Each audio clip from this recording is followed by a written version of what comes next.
Ethan Cole did not answer the unknown number again, and that was the first thing Cassandra Vale noticed. Not fear, not outrage, not the kind of visible fury most powerful men performed when someone crossed a line involving family, but restraint so controlled it made the elevator feel smaller. The message still glowed on his screen.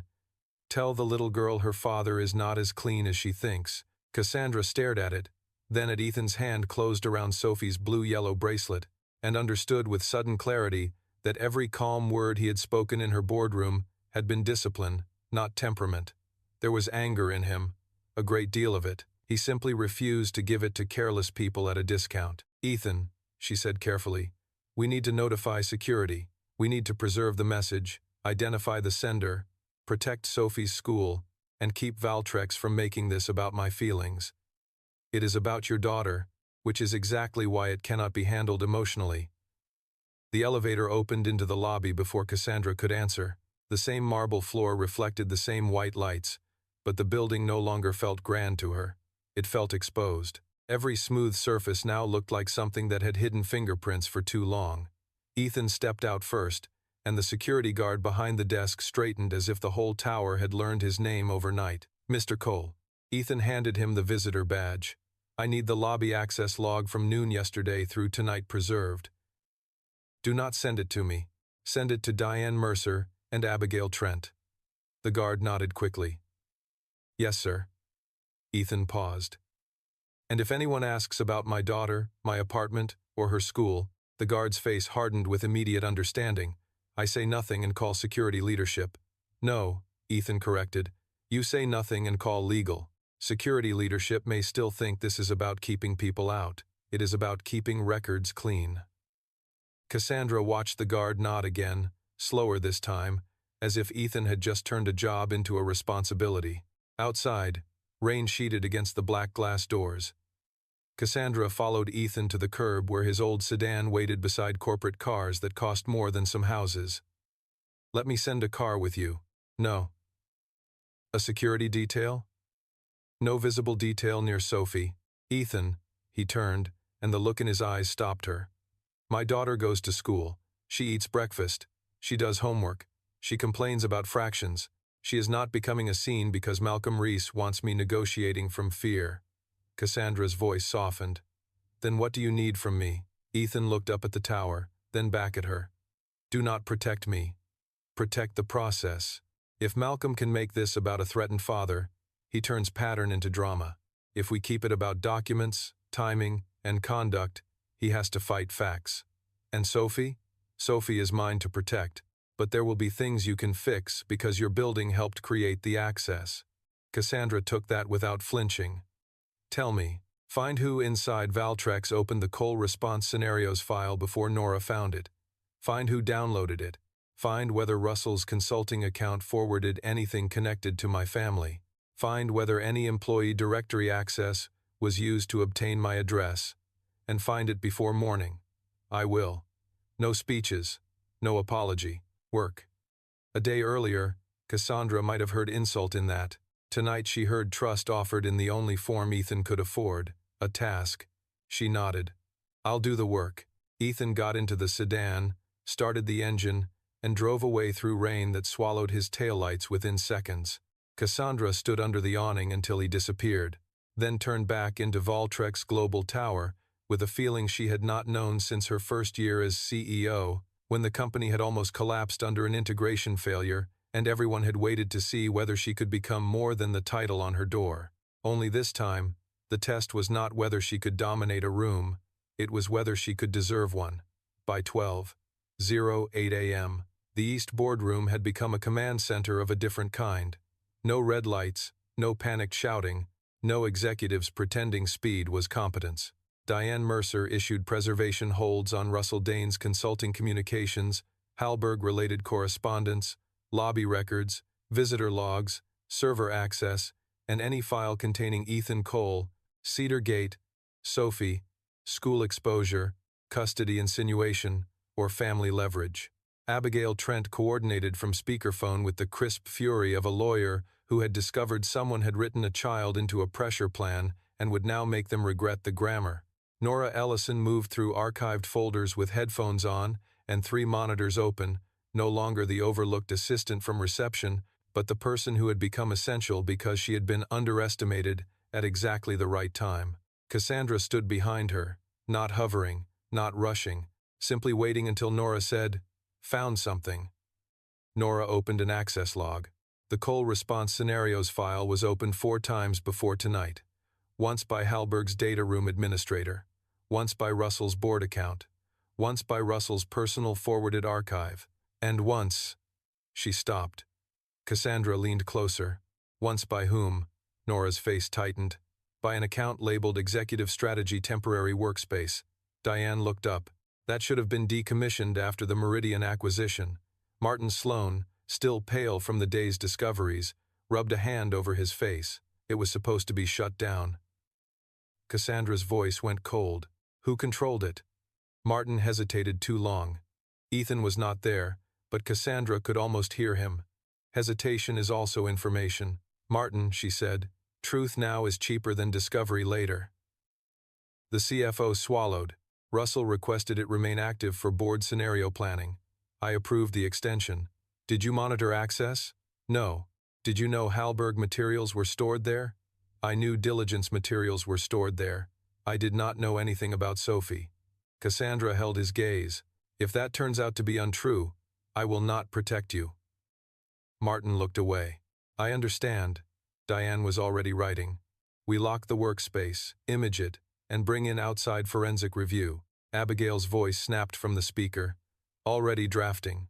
Also, I want emergency language to Sophie's school first thing in the morning. No direct legal threat, but a notice. All inquiries about Ethan Cole, Cedar Gate, Valtrex, or media must be directed to council. No staff comment. No parent discussion using school channels. Cassandra nodded. Do it.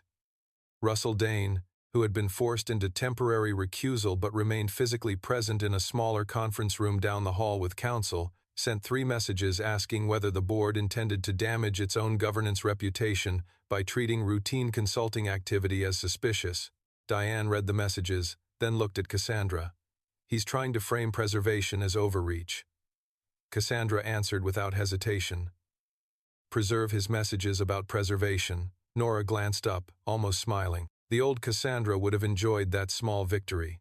The new one looked toward the glass wall, where the reflection of the boardroom made everyone look faint and doubled.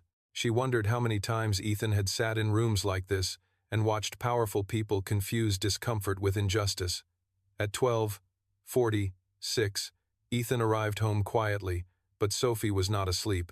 She was sitting at the kitchen table in pajamas, stuffed fox in her lap, while Mrs. Rivera pretended to read a crossword from the couch and failed completely at pretending she was not listening.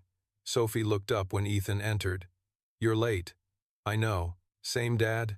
Ethan removed his wet jacket and hung it over the chair. Same dad. Sophie studied him carefully, not satisfied with the automatic answer. But tired, same dad. Very tired, same dad. Did the story rocks come back? Ethan sat across from her. He had planned to say no. He had planned to protect her from the second message, from Halberg's file, from the phrase school exposure, from the ugly fact that some adults looked at a little girl and saw not a person but a button they could press on her father's heart. But Sophie was not a board member to be managed. She was his daughter, and he had promised her a life where hard truths could still be spoken gently. Someone tried to scare me tonight. Mrs. Rivera's crossword lowered immediately. Sophie's fingers tightened around the stuffed fox. With me? Ethan breathed once. Yes. Her eyes filled, but she did not cry. That nearly broke him. Did I do something? No. The word came out sharper than he intended, so he softened it and moved closer. No, Sophie. Nothing. You are not the reason people do wrong things. You are the reason I refuse to answer wrong with wrong. She looked down at the fox. Are they bad people? Ethan took a moment, because easy labels were comforting and often useless. They are people who have practiced using fear so long they think it is intelligence. Can you beat them? I can outweight them. That's not the same. It is when they need me to hurry. Sophie considered this. What happens tomorrow? Your school will know not to talk to anyone about us. Mrs. Rivera will walk you in. I will be nearby if you need me. Do I have to hide? The question landed like a blade wrapped in ribbon. Ethan shook his head. No. Never. You go to school because school is yours. You laugh if something is funny. You ask for help if someone says something unkind. You hold your fox if you want to. You do not become smaller because someone else has bad manners. Sophie nodded slowly. Mom would say, stand tall but don't step on people. Ethan's throat tightened. She would. Sophie slid off the chair and hugged him. Then you do that too. He held her with one arm and covered his eyes with the other hand for just a second, long enough for Mrs. Rivera to look away with fierce respect. At 5:40 a.m., Ethan was already awake, not because he had slept enough, but because his body had learned over years of negotiations that dawn was when fear tried to look like fact. He made coffee, packed Sophie's lunch, and read Abigail's overnight summary. Hallberg refused to confirm or deny the Cole response scenarios file. Russell's counsel objected to device imaging. Forensic consultants were retained. Valtrex's bridge agreement was ready for conditional signature. 2 clients had confirmed continuity. 1 remained uncertain. Market rumors were spreading, and a financial cable show had booked a segment called Valtrex's Shadow Savior, Genius or Threat. Ethan almost smiled at that. Threat was what people called leverage when it did not belong to them. At 6:15, Cassandra called. We found the workspace. Ethan put the coffee down.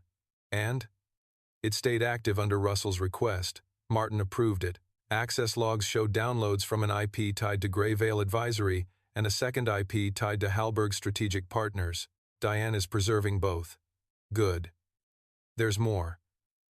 Nora found an internal note drafted 2 weeks ago. It describes how to handle you if Cedar Gate blocked Hallberg. Read it. Cassandra hesitated. Ethan waited.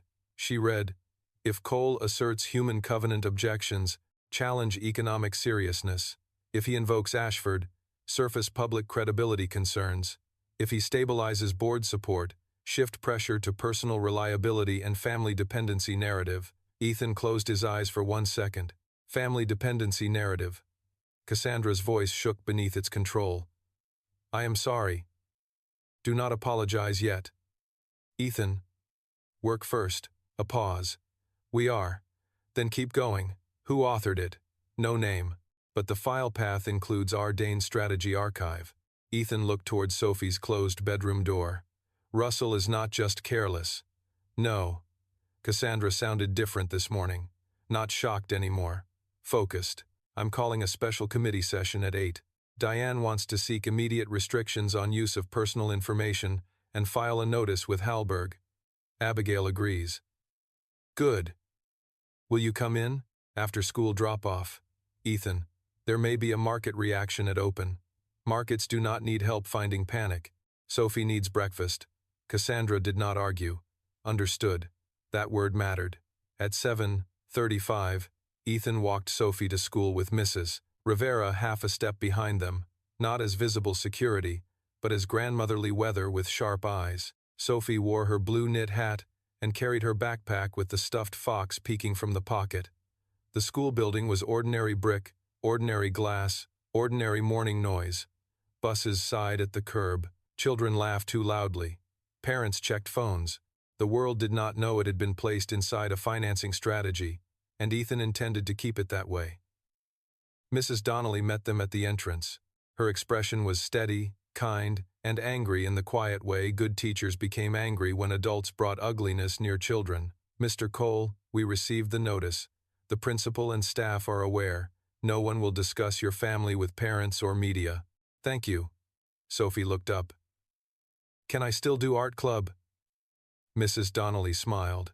Absolutely. Art club remains under your command. Sophie brightened. Ethan crouched. Remember? Sophie touched his bracelet. Don't get smaller. Exactly. She hugged him quickly, then ran inside, turning once at the door to wave with the fox's paw. Ethan waved back until she disappeared. Mrs. Rivera stood beside him. I do not like people who make children ask whether they must hide. Ethan's voice stayed quiet. Neither do I. Are you going to crush them? He looked down at her. No, she frowned. Why not? Because crushing is what they understand. Mrs. Rivera considered that, then nodded reluctantly. Fine, but make it heard in paperwork. That, Ethan said, is the plan. At 8:06, Ethan entered Valtrex's East boardroom to find the room transformed again. Cassandra sat not at the head of the table, but along the side beside Diane and Nora. The head seat remained empty, Ethan noticed. So did everyone else. Russell Dane was absent, represented by counsel on a muted video screen. Martin sat stiffly with full access logs open. Abigail stood in person for the first time, having arrived with 2 binders, 1 laptop, and the expression of someone who considered sleep a rumor. Frank Alvarez had returned because, as he put it, I want to see if the fancy trap has more teeth. Ethan set his messenger bag on the table and looked at Cassandra. Why is the head seat empty? Cassandra met his eyes. Because yesterday I used that chair to perform control. Today the room needs to see the work more than the title. Ethan gave the slightest nod. Good. It was not praise exactly, but Cassandra felt it like a passing grade. Diane began. Overnight findings. Hallberg Strategic Partners accessed a Valtrex workspace that should not have remained active. Russell Dane's consulting account appears to have forwarded or stored Hallberg background materials concerning Cedar Gate and Ethan Cole. The Cole response scenarios file contains personal pressure recommendations. We have issued preservation notices and will seek emergency restrictions if Hallberg refuses to certify non-use of personal information. Russell's counsel unmuted immediately. My client strongly objects to the implication that routine consulting archives reflect misconduct. Ethan looked at the screen. Then he should welcome preservation. Counsel continued. Mr. Dane will comply with legal obligations but rejects the framing. Ethan said nothing. Diane did. The special committee is not asking for feelings. It is preserving records. Cassandra looked at Ethan, and he saw she was learning the music. Abigail passed around a proposed letter to Hallberg. Ethan read it once, then crossed out a paragraph. Abigail lifted an eyebrow. You dislike my paragraph? I dislike the heat. It was controlled heat. Heat still tells them where to look. Abigail leaned over his shoulder. He pointed to the sentence. Hallberg's conduct appears to constitute intentional misuse of sensitive personal information to pressure an opposing investor. Too early, he said. We know access. We know file content. We know timing. We do not yet know use. Cassandra said, but they sent the text. Ethan shook his head. An unknown number sent the text. We suspect the pattern. We prove the path. Nora nodded, typing notes. Frank muttered, paperwork pain. Ethan glanced at him. Exactly. The revised letter demanded certification that Hallberg, its affiliates, advisors, partners, and agents had not used or disseminated personal information concerning Ethan Cole's family, school, residence, or caregiving arrangements. Demanded preservation of all communications containing specific terms. Disputed any attempt to use reputational materials unrelated to Valtrex operations. Requested identification of all recipients of the Cole response scenarios file, and notified Hallberg that Cedar Gate's bridge terms remained available only under human covenant protections and independent oversight. It did not accuse. It invited Hallberg to lie or confess. That was better. At 9:01, the market opened, and Valtrex stock dropped 12% in 4 minutes. Martin looked physically ill. One banker whispered that the bridge announcement should be accelerated. Another suggested a reassuring statement. Cassandra looked at Ethan. Do we speak? Ethan watched the market feed without expression. Not yet. It's falling. Because uncertainty arrived on schedule. If you chase the first drop, Hallberg will create a second. Then what do? We call the uncertain client. Now, before the market teaches them what to fear. The client was Orion Systems, Valtrex's largest manufacturing software customer, and its CFO, Linda Park, answered with the tone of someone who had received too many calls before coffee. Cassandra spoke first, plain and careful. She did not promise safety she could not prove. She said Valtrex had identified concerns around its financing agreement, that a protected bridge alternative existed, that operations continued, and that Orion's service team remained staffed. Linda asked, "Is Ethan Cole in the room?" Cassandra looked at Ethan. "Yes. I'd like to hear from him." Ethan leaned toward the speaker. "Miss Park." "Mr. Cole, my board is asking whether Cedar Gate is stable capital or a complication." "Both." Cassandra's eyes flicked toward him. Linda paused. "That is not reassuring. Reassuring is rarely useful before facts. Cedar Gate complicates Halberg's path to control. That makes us unstable from Halberg's perspective and stabilizing from yours if you want Valtrex operating next quarter instead of being carved into covenant compliance." Linda exhaled. "What protects service?" "Three things. Bridge capital without operational strangulation. Client concession authority preserved under committee oversight. Public communication plain enough that employees do not spend the week updating resumes instead of serving you." Linda was quiet. "And what protects us if this becomes litigation?" "Documentation. You confirm service needs and payment timing. Valtrex confirms continuity obligations. Cedar Gate funds only if those obligations remain outside lender interference. You get a record instead of a promise." Linda said, "You negotiate like a man who dislikes adjectives." Ethan answered, "Adjectives are where panic hides." Linda laughed once despite herself. "Send the record. We'll hold our position until close of business." When the call ended, Cassandra looked at the market screen. The stock was still down, but the fall had slowed. Ethan capped his pen, 1 plank. Martin whispered, "We need 10. Then build the next." By 10:14, the second plank came from Nora. She had traced the unknown text message's metadata not to Halberg directly, but to a messaging service account created with an email tied to Grey Vale Advisory. Russell's consulting vehicle. Diane's face hardened. "Enough for emergency relief?" Abigail replied. "Enough to ask. More importantly, enough to force Russell into sworn answers." Russell's counsel objected loudly over video. Ethan let him speak for 43 seconds, then said, "Counsel, if your client did not create the message, preserve and prove. If he did, speaking longer will not improve it." Counsel went silent. Cassandra looked at Ethan with something like disbelief. "Do you count seconds?" "Only when people spend them badly." At 10:46, Diane filed for emergency protective restrictions through expedited commercial procedure, narrowly framed around misuse of personal information, preservation of communications, and non-contact with Sophie's school, caregivers, or residents. Ethan insisted Sophie's name be replaced with "minor family member" wherever possible. "She does not become a keyword," he said. Abigail agreed so quickly, Cassandra realized this was not a preference but a principle. At 11:30, Halberg finally responded. The letter was a masterpiece of non-denial. Halberg denied directing any unlawful contact, denied responsibility for third-party commentary, denied improper use of personal information, to the best of its present knowledge, and reserved all rights.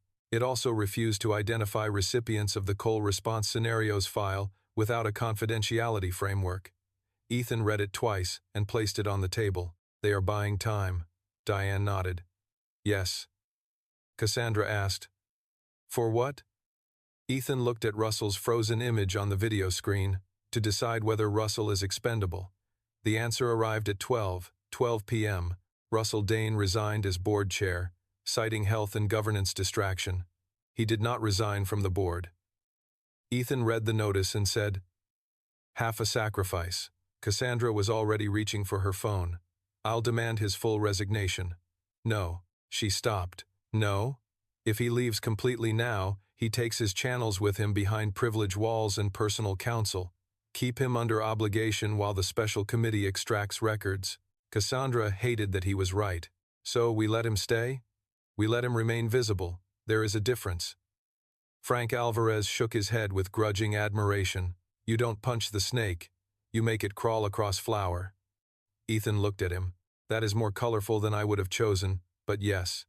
At 1:05, the emergency hearing was scheduled for 3:30 by video. At 1:22, Orion confirmed written service continuity. At 1:40, Valtrex stock recovered half its early losses after a carefully plain statement went out. Valtrex Global continues operations, is reviewing financing terms through an independent committee, has received a conditional bridge proposal from Cedar Gate Trust, and remains focused on customers, employees, and service continuity. No adjectives, no triumph, no panic. Ethan approved it because it was boring enough to be useful. At 2:15, Cassandra found herself alone with Ethan in the pattern room while the others prepared exhibits. He was reviewing Russell's message chains, but his phone sat beside him, screen down. "Have you heard from Sophie's school?" she asked. "She's fine. Art club is making paper planets." "Good." Cassandra hesitated. "I keep thinking about what she said, that she wasn't a prop." Ethan did not look up. "Good. You should." "I am." He glanced at her then, not unkindly. "Careful. Guilt likes to dress as growth." She winced. "You make it difficult to apologize." "No. I make it difficult to use apology as a shortcut. And if it's not a shortcut? Then it will still be there after the work." Cassandra sat across from him.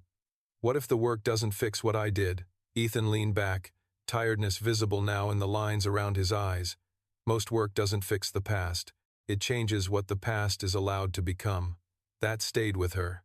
She thought of every room where she had mistaken dominance for competence, every employee memo polished past honesty, every advisor she had trusted because the language sounded expensive, every person like Nora she had failed to hear because they did not enter rooms with the right title. "I want Valtrex to become something different," she said. Ethan looked at her for a long moment. "Then build systems that do not require a good CEO to behave well." "You don't believe in good leadership?" "I believe in it too little to depend on it, and too much to excuse it." At 3:30, the emergency hearing opened on a secure video screen, and for the first time since Ethan had entered Valtrex Tower, Malcolm Reese was not in control of the frame.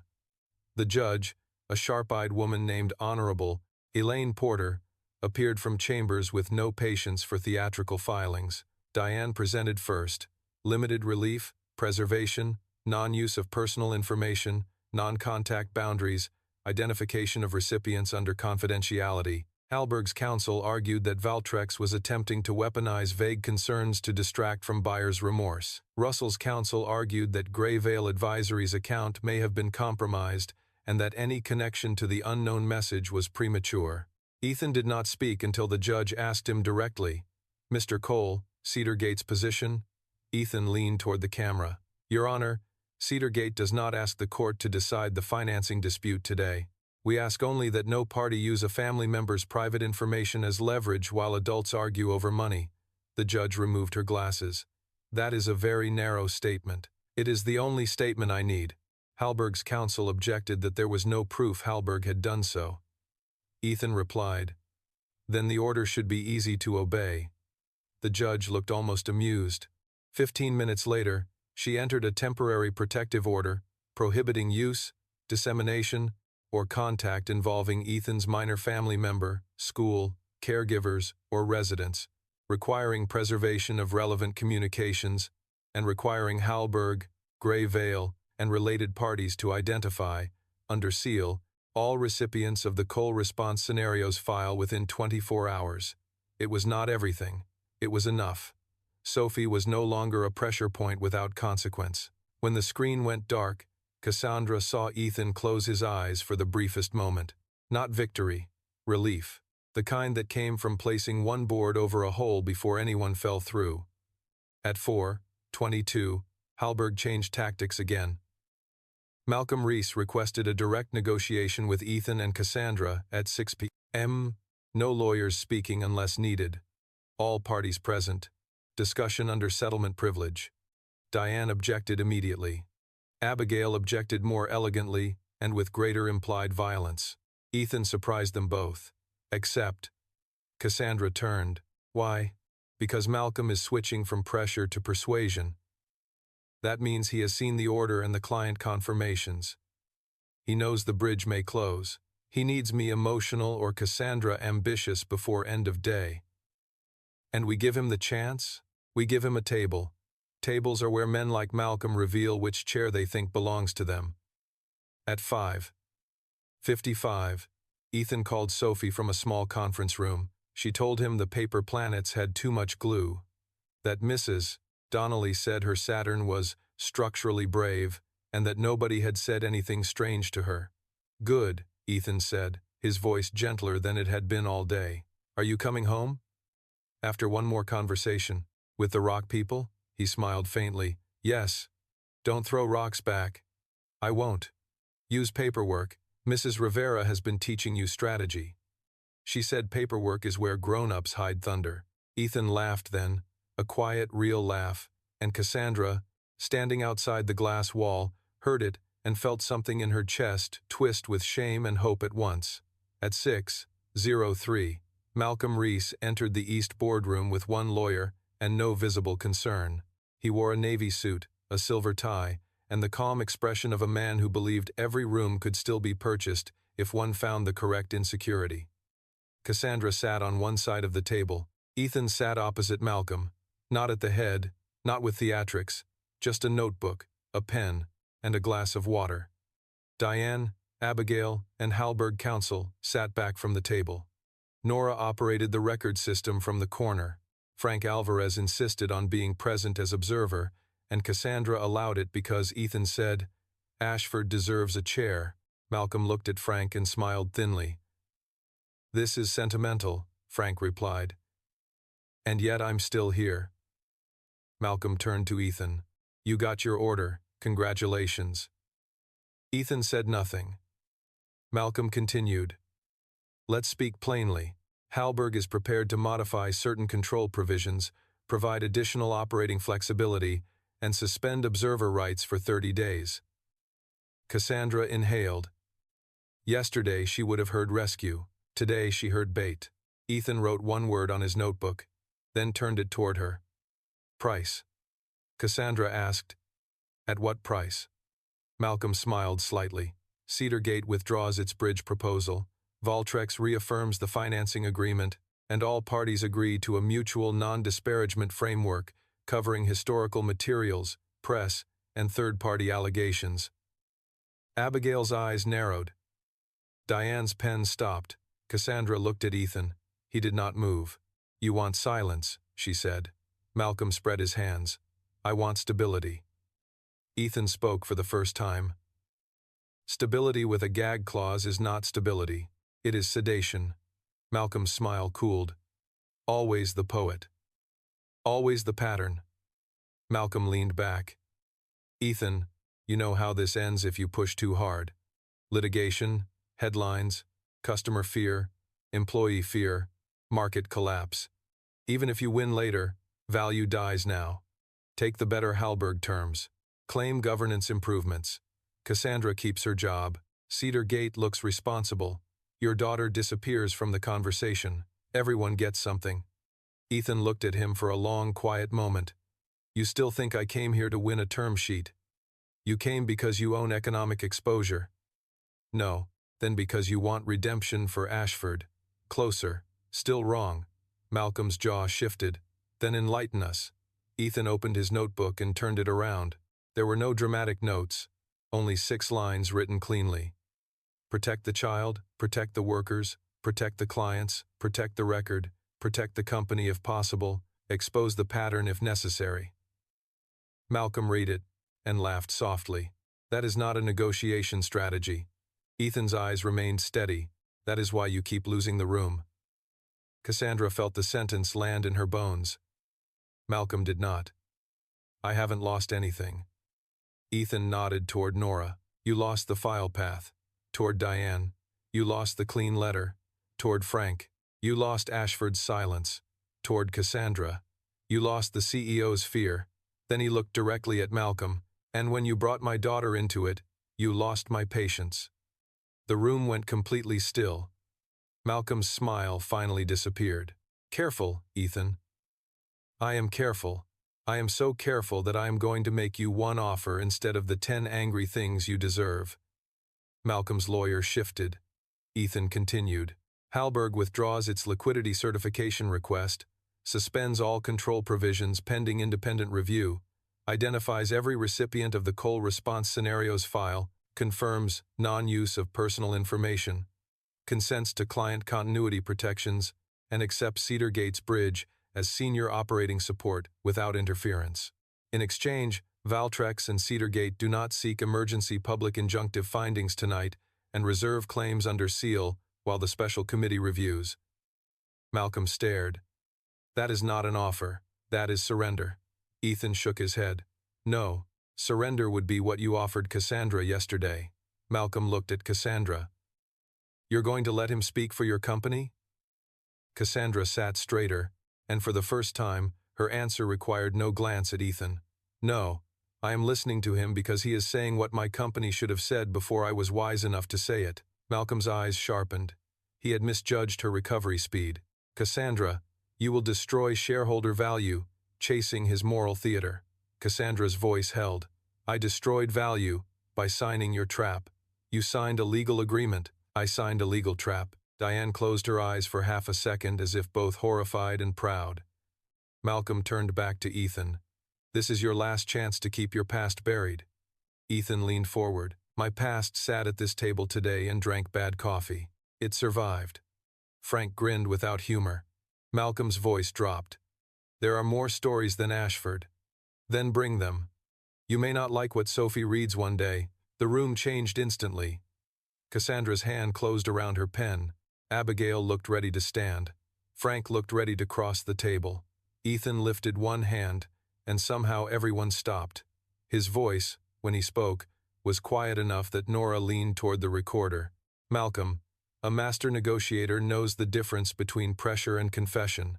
Pressure moves the other side. Confession reveals you. You just confirmed that my daughter remains part of your leverage vocabulary after a court order told you to forget the alphabet. Malcolm's lawyer turned sharply toward his client. Malcolm. Too late.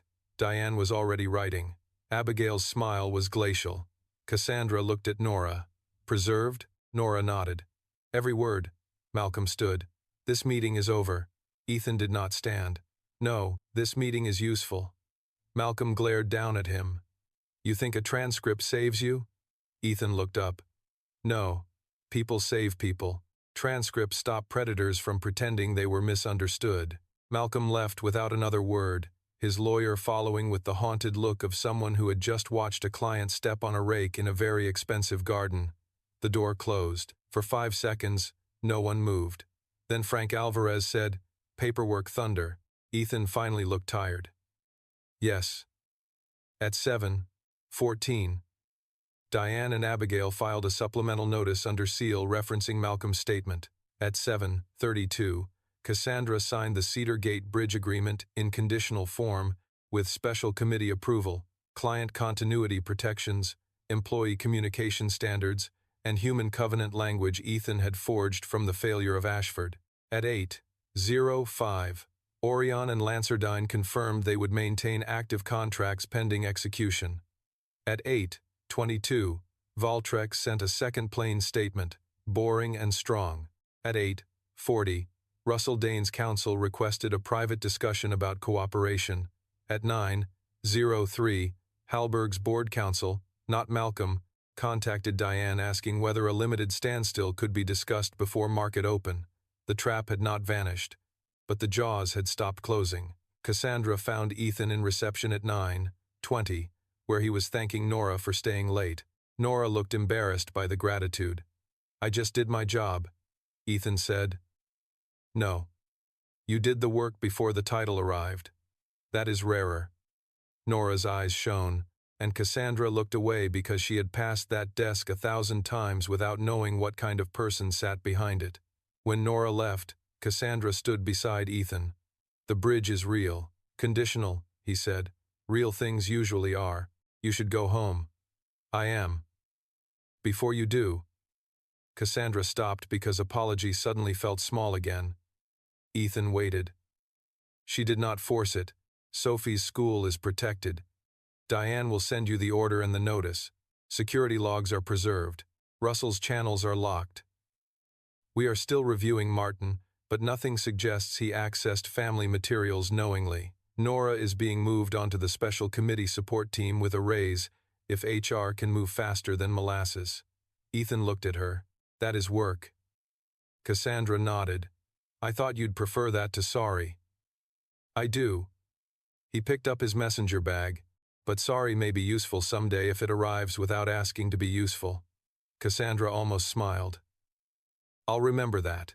Ethan stepped toward the elevator, then stopped when his phone buzzed again. For half a second, Cassandra saw him brace. But it was not an unknown number. It was Sophie.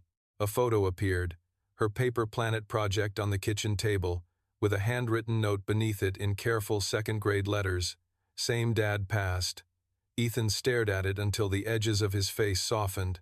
Cassandra did not intrude on that moment. Then a second message arrived, this time from Abigail. Malcolm Reese removed from direct Hallberg negotiations pending internal review. Standstill proposal coming before dawn. Ethan showed Cassandra the screen. She exhaled. Is that good? Ethan put the phone away. It is not good. It is movement. And movement is enough? For tonight. The elevator doors opened. Cassandra stood outside as he stepped in. Ethan. He looked back. Tomorrow will be worse, won't it? He did not lie to her. Yes. Why? Because today we stopped their first strategy. Tomorrow they will try to decide whether to save themselves by sacrificing Malcolm, Russell, or you. Cassandra's face went still. Me? You signed the agreement. You dismissed the warning. You are the cleanest public story if Hallberg wants the pattern to disappear into one CEO's arrogance. The doors began to close. Cassandra held them with one hand. What do I do? Ethan looked at her, tired, calm, merciless in the way truth could be merciful when delivered before dawn instead of after ruin. Decide before they ask whether you are protecting your position or the company. She released the doors. They slid shut. At 10:11 p.m., Ethan walked into his apartment and found Sophie asleep on the couch under a blanket, the paper planet drying on the table, Mrs. Rivera snoring softly in the chair, and the old stuffed fox tucked beside his daughter's cheek. He knelt, brushed a curl from her forehead, and whispered, "Same dad." His phone buzzed once more. He almost ignored it. Then he saw the sender, Nora Ellison. The message contained only one sentence and one attachment. I found a board draft prepared before you arrived yesterday. The attachment opened slowly. Ethan read the title, and the room seemed to lose all sound. CEO Transition Plan Cassandra Vale Removal, Hallberg Continuity Option. He read the date. 3 days before Cassandra had signed the agreement. 3 days before Ethan had been thrown out of the room. 3 days before the board claimed surprise. Ethan looked at Sophie sleeping peacefully, then at the city beyond the rain-streaked window, and understood the next layer of the trap. Hallberg had not only planned to take Valtrex, someone inside had already planned to hand them Cassandra's chair. He closed the file, placed the phone face down, and whispered into the quiet apartment, "Tomorrow, we find out who sold the crown before the Queen knew she was on the board." Ethan Cole read the title of the attachment 3 times before he allowed himself to understand it, because some documents were not meant to inform. They were meant to rearrange the room around you. CEO Transition Plan Cassandra Vale Removal, Hallberg Continuity Option. The date sat under the title like a fingerprint. 3 days before Cassandra signed the Hallberg-Finch agreement, 3 days before Ethan had walked into Valtrex Global Tower with rain on his jacket and Sophie's hand in his, 3 days before Russell Dane had acted surprised by a trap that, according to this draft, someone had already planned to use as a ladder. Ethan stood in his dark apartment while Sophie slept on the couch and Mrs. Rivera snored softly in the armchair, the city beyond the window blurred by rain, and he felt the old Ashford lesson settle over his shoulders again. A company did not fall when the first bad document was signed. It fell earlier, in a quieter room, when someone decided the future could be sold before the people inside it knew they were on the market. He forwarded the file to Abigail Trent with one sentence, "Preserve clean chain." Then he sent it to Diane Mercer and Nora Ellison. "Do not circulate beyond special committee. Print nothing. Confirm source path." He did not send it to Cassandra yet, not because he wanted to protect her feelings, but because a leader discovering her own planned removal could either become useful or become a storm, and Ethan needed the evidence locked before the storm learned its own name. At 5:18 a.m., after 2 hours of sleep that felt more like a pause than rest, Ethan woke to Sophie standing beside the couch with her stuffed fox pressed under her chin. "Dad," she whispered. "You fell asleep at the table." Ethan opened his eyes and saw the kitchen light still on, his notebook under his hand, the phone face down beside a cold cup of coffee. Occupational hazard. What's that? A grown-up way of saying I made a bad sleep choice. Sophie frowned. Mrs. Donnelly says sleep helps brain teamwork. Mrs. Donnelly is right. Then why don't grown-ups do what teachers say? Ethan sat up, rubbing a hand over his face. Because grown-ups often need reminders from people with better sense. Sophie looked pleased by that and climbed into the chair across from him. Did the paperwork thunderwork? Ethan thought of Malcolm's removal from direct Hallberg talks, Russell's half-resignation, the protective order, the bridge agreement, the transition plan hidden behind friendly labels.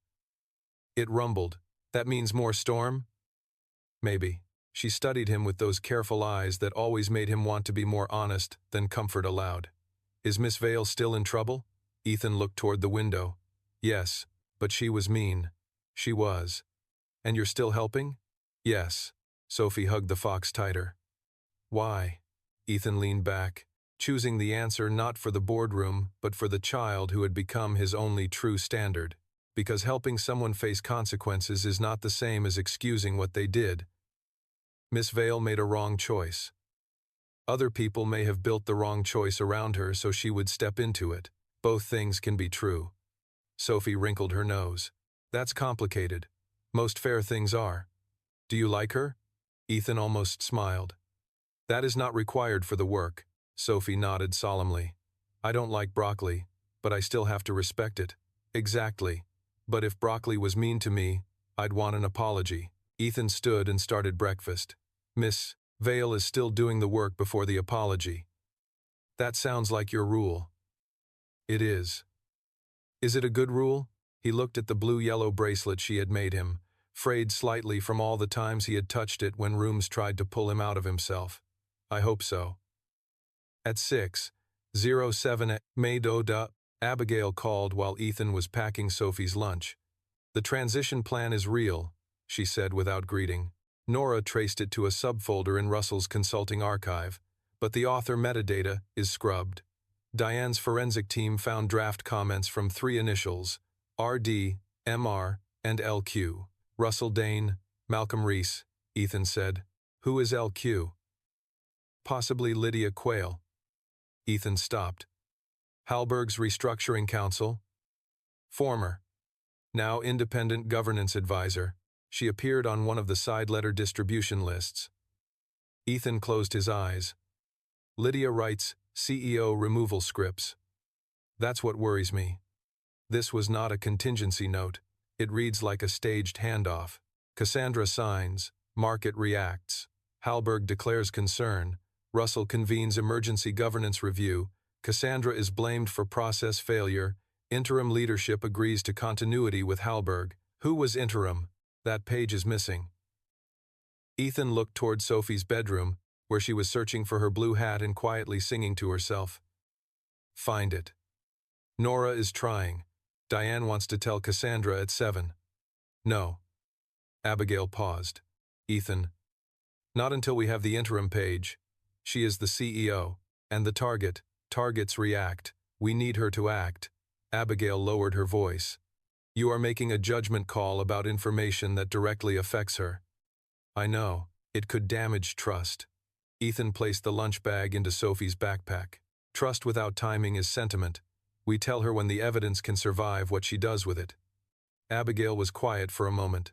You sound like Ashford. No, Ethan said softly. Ashford is why I know the difference. At 7:42 a.m., Ethan dropped Sophie at school under a pale morning sky that had finally stopped raining. Mrs. Donnelly met them at the entrance, and Sophie proudly handed over her paper planet project, announcing that Saturn had required structural bravery. Ethan watched her walk inside with her backpack bouncing and the stuffed fox peeking from the side pocket, and for a few seconds he let himself live in that ordinary moment with unreasonable gratitude. Then his phone buzzed. Nora. Found the interim page. It names Martin Sloan. Ethan stared at the screen. Martin, the CFO who had looked sick, who had produced files, who had approved the temporary workspace, who had seemed weak rather than malicious. Weakness, Ethan reminded himself, was not innocence. It was a door other people could open. He called Abigail. Does Diane know? Yes. She is with Cassandra now. Ethan. Cassandra saw the file. All of it? Enough. How? She came in early. Nora was confirming the file path. Cassandra saw the title on the secure screen before Nora could lock it. Ethan stood outside the school gate as parents streamed around him. How did she react? She asked for the evidence chain, removed Martin from the morning finance call, and told Diane she would not speak to the board until you arrived.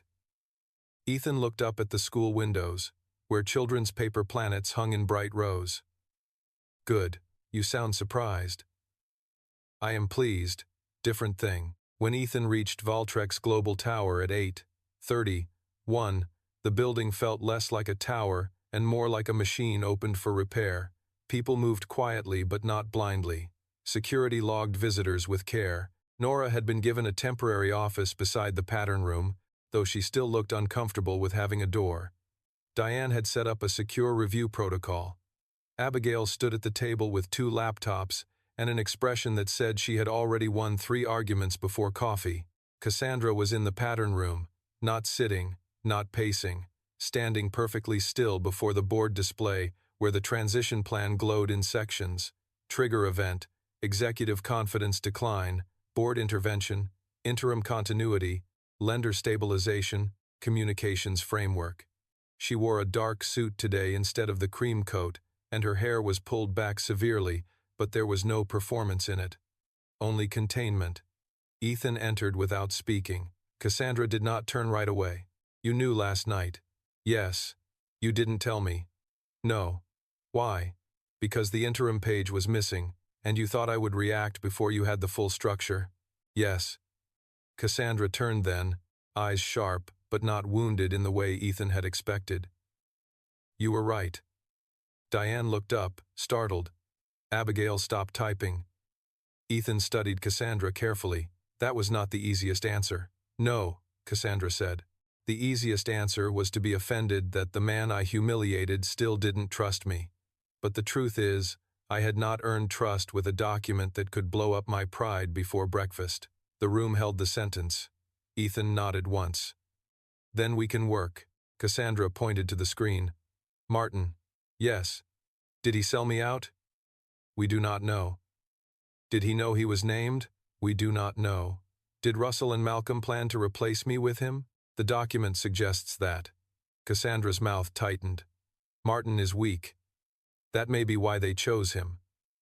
He has been with me for 7 years. Predatory plans rarely choose strangers. Strangers have to be persuaded. Familiar people only have to be pressured in the language they already use. Cassandra looked toward the glass wall, where Martin sat in a smaller conference room with counsel, pale, hands clasped. I want to confront him. You will. Now?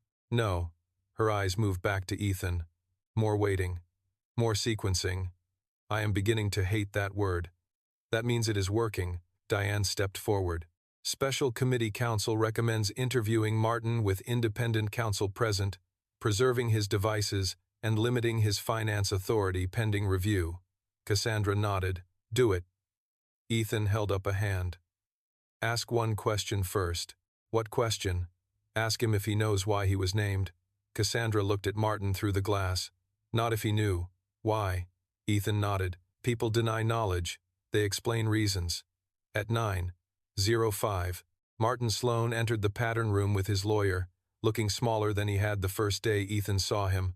He sat across from Cassandra, not at the CFO's usual place, and the symbolism was not lost on anyone. Diane read a short statement about preservation, representation, and the purpose of the interview. Ethan said nothing. Cassandra looked at Martin for a long moment before speaking. Martin, why are you named as interim CEO in a transition plan prepared before I signed the Halberg agreement? Martin's face went blank in the specific way of a man who had rehearsed the wrong question. I don't know. Ethan watched his left hand. It tightened on the chair. Cassandra did not move. That was not my question. Martin blinked. What? I did not ask if you knew. I asked why. Martin looked at his lawyer. His lawyer said, my client cannot speculate regarding documents he did not author. Ethan wrote something on his notebook and slid it to Cassandra. Let silence work. Cassandra read it and said nothing. 10 seconds passed. 20. Martin's breathing changed. His lawyer shifted. 30. Martin finally spoke because silence had made the room too honest. Because Russell thought I was stabilizing. Cassandra's eyes hardened. Russell told you that? Martin swallowed. He said if the board lost confidence in you after the financing, they would need someone creditors trusted. Someone less confrontational. When did he say this? 2 weeks ago. Diane wrote quickly. Abigail's eyes sharpened. Cassandra's voice stayed even. And you did not tell me. Martin looked at the table. He framed it as contingency planning. Ethan leaned forward for the first time. Did he say Hallberg would support you? Martin's face changed. There it was. Not guilt fully, but recognition. He said Hallberg valued continuity. Cassandra's jaw tightened. Did you speak with Malcolm? Not directly. Indirectly, Martin's lawyer began. I advise, Martin interrupted, almost desperate. Lydia Quayle joined one call. Russell said she was advising on governance exposure. She asked whether I believed operations could continue if Cassandra stepped aside temporarily. Cassandra's face did not move, but Ethan saw the hit land. 7 years. Loyalty did not always break loudly. Sometimes it answered a hypothetical. What did you say? She asked. Martin closed his eyes. I said operations could continue if client communications were controlled and financing remained available. You wrote my removal pitch for them. No, Cassandra, no, I thought. You thought what? Martin looked up, and now his weakness finally had words. I thought if the board turned on you, someone had to keep the company alive. Cassandra's laugh was small and sharp, almost silent. And it did not occur to you that telling me might help keep the company alive? You don't listen when you think someone is afraid. The room went still. Cassandra stared at him. The accusation was not clean enough to be false. Ethan did not intervene. This was the cost of her leadership arriving with interest. Martin continued, voice shaking. You punish hesitation. You call it weakness. Russell knew that. Hallberg knew that. Everyone knows that. So when they asked who could keep continuity if you fell, I answered like a CFO. I looked at cash, clients, lenders, not loyalty. Cassandra looked as if she had been struck, but she did not deny it. Ethan waited. Good negotiators did not protect people from truths they had earned. Finally, Cassandra said, Did you help them create the trap? No. Did you give them client receivable timing? Martin hesitated, and Ethan knew the answer before he said it. I shared aging summaries under diligence. Diane's pen stopped. With whom? Hallberg diligence team. Did those summaries include the clients whose receivables later delayed? Martin whispered. Yes. Cassandra stood. For 1 second, Ethan thought she might break the careful structure and become the storm after all. But she walked to the window instead, pressed both hands flat against the sill, and breathed once. Twice, 3 times. When she turned back, her voice was controlled. Martin Sloan is relieved of Finance Authority pending special committee review. He will cooperate fully, preserve all communications, and have no contact with Hallberg, Russell Dane, Lydia Quayle, or client finance teams without counsel present. Martin's face collapsed. Cassandra? No, she said. You may have thought you were protecting continuity, but you gave people who wanted control the numbers they needed to manufacture fear. Ethan watched her. No triumph, no performance, just consequence. Martin's lawyer objected for the record. Diane recorded the objection. Abigail requested immediate access to the diligence data room. Nora, quietly, built the timeline. By 10:18, the pattern room had its next column.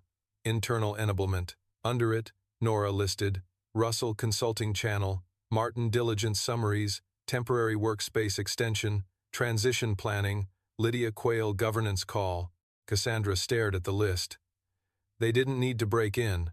Ethan stood beside her. No, They were invited through different doors by people who each thought they were only opening one.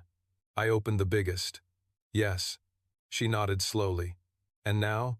Now you decide how much truth employees get. Cassandra turned. Employees? Halberg will leak something by lunch. Maybe Martin. Maybe transition plan. Maybe Ashford again. If employees learn their CEO was nearly removed and their CFO is under review from outside rumors, panic becomes a second lender. Tell them enough now. Diane frowned. We need to be careful. Careful is not quiet, Ethan said. Careful is accurate. Cassandra looked at the blank employee memo on the screen. The old version of herself would have called communications, demanded reassurance, and approved something smooth enough to mean nothing. Instead, she sat down and typed. Yesterday, Valtrex announced financing under review. Today, the independent committee is reviewing related governance and information sharing concerns. CFO Martin Sloan has been relieved of certain finance authority pending that review. Operations continue. Payroll continues. Client service continues. No employee should speculate, share confidential documents, or rely on rumors. We will update you by 5 p.m. Ethan read it once. Good. Cassandra looked almost startled. No edits? 1. He changed certain finance authority to finance authority related to the review. Specific beats fog. Cassandra accepted it. At 11:03, the memo went out. At 11:17, Halberg leaked. Not to a major newspaper this time, but to a market newsletter with just enough influence to move nervous money. Valtrex, CFO, sidelined as Cedar Gate forces governance shakeup. CEO Vale faces board confidence questions. The old Cassandra would have cursed. The new one looked at Ethan. We expected this. Yes. Do we respond? With the memo you already sent. That's all. That is why we sent it. At 11:28, employees began forwarding the internal memo to one another before the rumor could define it. At 11:41, 2 department heads confirmed teams were steady. At noon, the stock dipped, then held. Abigail looked at Ethan. You look annoyingly correct. That is my least marketable quality. Nora smiled into her laptop. Even Cassandra almost did. At 12:20, Lydia Quayle surfaced. She sent Diane a polished email stating that any governance planning had been preliminary, non-binding, and intended only to assist Valtrex in evaluating continuity under multiple scenarios. Diane read the email aloud in a tone usually reserved for unpleasant medical results. Ethan listened, then said, She wants to be reasonable. Abigail nodded. Reasonable enough to separate herself from Malcolm, then invite her to be more reasonable under oath. Diane looked up. Deposition notice? Interview first. Give her the door that makes Malcolm smaller. Cassandra folded her arms. You want to turn her? Ethan shook his head. I want to let her decide she was always turned in the safest direction. Is that what master negotiators do? No. Master negotiators let self-interest confess before pride objects. By 1:05, Lydia Quayle agreed to a confidential interview at 4 p.m., provided it was framed as voluntary cooperation and not accusation. Ethan approved the wording because people who needed dignity to tell the truth should be allowed to rent it briefly. At 1:30, Cassandra finally received a call from Russell Dane. Diane advised against taking it. Ethan advised taking it with counsel, listening, and recording. Cassandra answered in the small conference room, with Ethan, Diane, and Abigail present. Russell, his voice arrived warm, wounded, paternal. Cassandra, this is spiraling. You are letting Cole turn routine governance planning into a witch hunt. Cassandra's eyes flicked to Ethan. He wrote nothing this time. She had to carry her own room. Routine governance planning does not include transition documents prepared with lender advisors before a control trigger agreement is signed. Russell sighed. You are emotional because you feel betrayed. Cassandra's face tightened, but her voice held. I am precise because I have documents. Documents can be misread. Then send the context. I am trying to protect you. Ethan watched Cassandra absorb the old spell. Protect. The word had probably worked on her before, especially from men who mistook age for wisdom and proximity for authority. She leaned forward. No, Russell. You were protecting a pathway where I became disposable and Hallberg remained continuous. Russell's voice hardened. You signed the agreement? Yes, and you helped build the room where signing it looked like my only responsible choice. A pause. Then Russell said, You always needed someone to save you from your own certainty. Cassandra closed her eyes briefly. Ethan saw the hit. Russell knew where to press. But Cassandra opened her eyes and answered, Maybe. But I no longer mistake sabotage for guidance. Russell went silent. Abigail smiled faintly. Diane wrote quickly. Russell tried one last route. If you push this, I will not go alone. Cassandra's hand stilled. Ethan wrote one word on the pad and slid it toward her. Ask. Cassandra read it. Who else goes with you? Russell hung up. Ethan nodded. Good. Cassandra stared at the dead phone. Good. He threatened me. No, he confirmed there are others. At 2:06, Nora found them. Her face carried the pale excitement of someone who had discovered something important and wished she had not. The transition plan had a hidden revision history and a backup export. The interim page naming Martin was version 4. Ethan turned. What was version 1? Nora connected the file to the secure screen. Version 1 loaded slowly. The interim leadership section appeared. Cassandra Vale remained CEO under oversight. Version 2, Cassandra on leave, Martin interim. Version 3, Cassandra resignation, Martin interim. Version 4, Cassandra removal, Hallberg continuity option. Ethan looked at the timestamps. Who changed version 1? Nora highlighted the editor. ID. LQ. Lydia Quayle. Diane leaned closer. So, Lydia escalated the plan. Maybe, Ethan said, or documented someone else's escalation. Cassandra looked at the screen. And version 1 kept me. Ethan nodded. That matters. Why? Because someone originally planned oversight, not removal. The plan became more aggressive over time. We need to know who demanded that change. At Patru, Trey, Lydia Quayle joined the secure interview looking composed, elegant, and already halfway into self-preservation. She was in her late 50s, silver hair cut precisely, glasses thin enough to cost more than Ethan's first car. She greeted Cassandra, Diane, Abigail, and Ethan as if this were an unfortunate misunderstanding among professionals. Ethan let Diane begin. Lydia explained that she had been retained by Russell Dane's consulting vehicle for governance scenario planning. She had reviewed possible responses to market volatility, lender confidence issues, and executive succession concerns. She insisted she had not known Hallberg intended to use the plan in connection with a specific control strategy. Ethan listened without interrupting for 17 minutes. Then he asked, Why did version 1 keep Cassandra? Lydia blinked. Excuse me? Version 1 kept Cassandra as CEO under oversight. Version 4 removed her. Why? Lydia's expression flickered. Scenario development often evolves. Because of facts or because of pressure? I would need to review documents. Ethan slid a file reference into the chat. Review that. Lydia opened it. For the first time, her professional composure cracked. Not much, but enough. Where did you get this? From the room that still believes documents are quieter than people. Abigail almost coughed. Ethan continued. That note is yours. It says, removal structure is disproportionate absent evidence of CEO incapacity or misconduct. Recommend oversight model. Who rejected your recommendation? Lydia removed her glasses. I would need assurances. Diane leaned forward. You have confidentiality protections for this interview. If you have information suggesting misuse of governance planning, now is the time.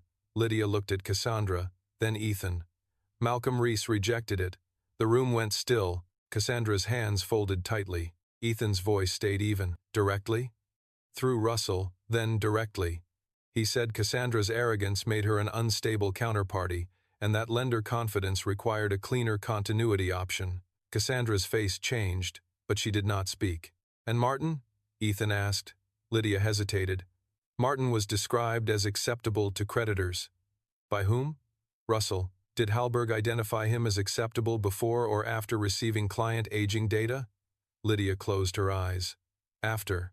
Diane wrote so fast her pen scratched the paper. Ethan leaned back. Did Malcolm discuss Cedar Gate before the transition plan was finalized? Lydia nodded once. Yes. What did he say? That Cedar Gate would interfere if its principal understood the control sequence. Did he identify me? Not by name at first. Later, yes. And Ashford? Lydia looked genuinely uncomfortable now. Malcolm said Ashford was a pressure point. Frank, listening from the far end of the table, muttered something Ethan chose not to hear.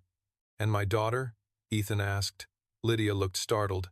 I never saw anything about your daughter. Did you see a Cole response scenarios file? No. Would you testify to that? Yes. Ethan believed her, which did not make her innocent. It made her useful.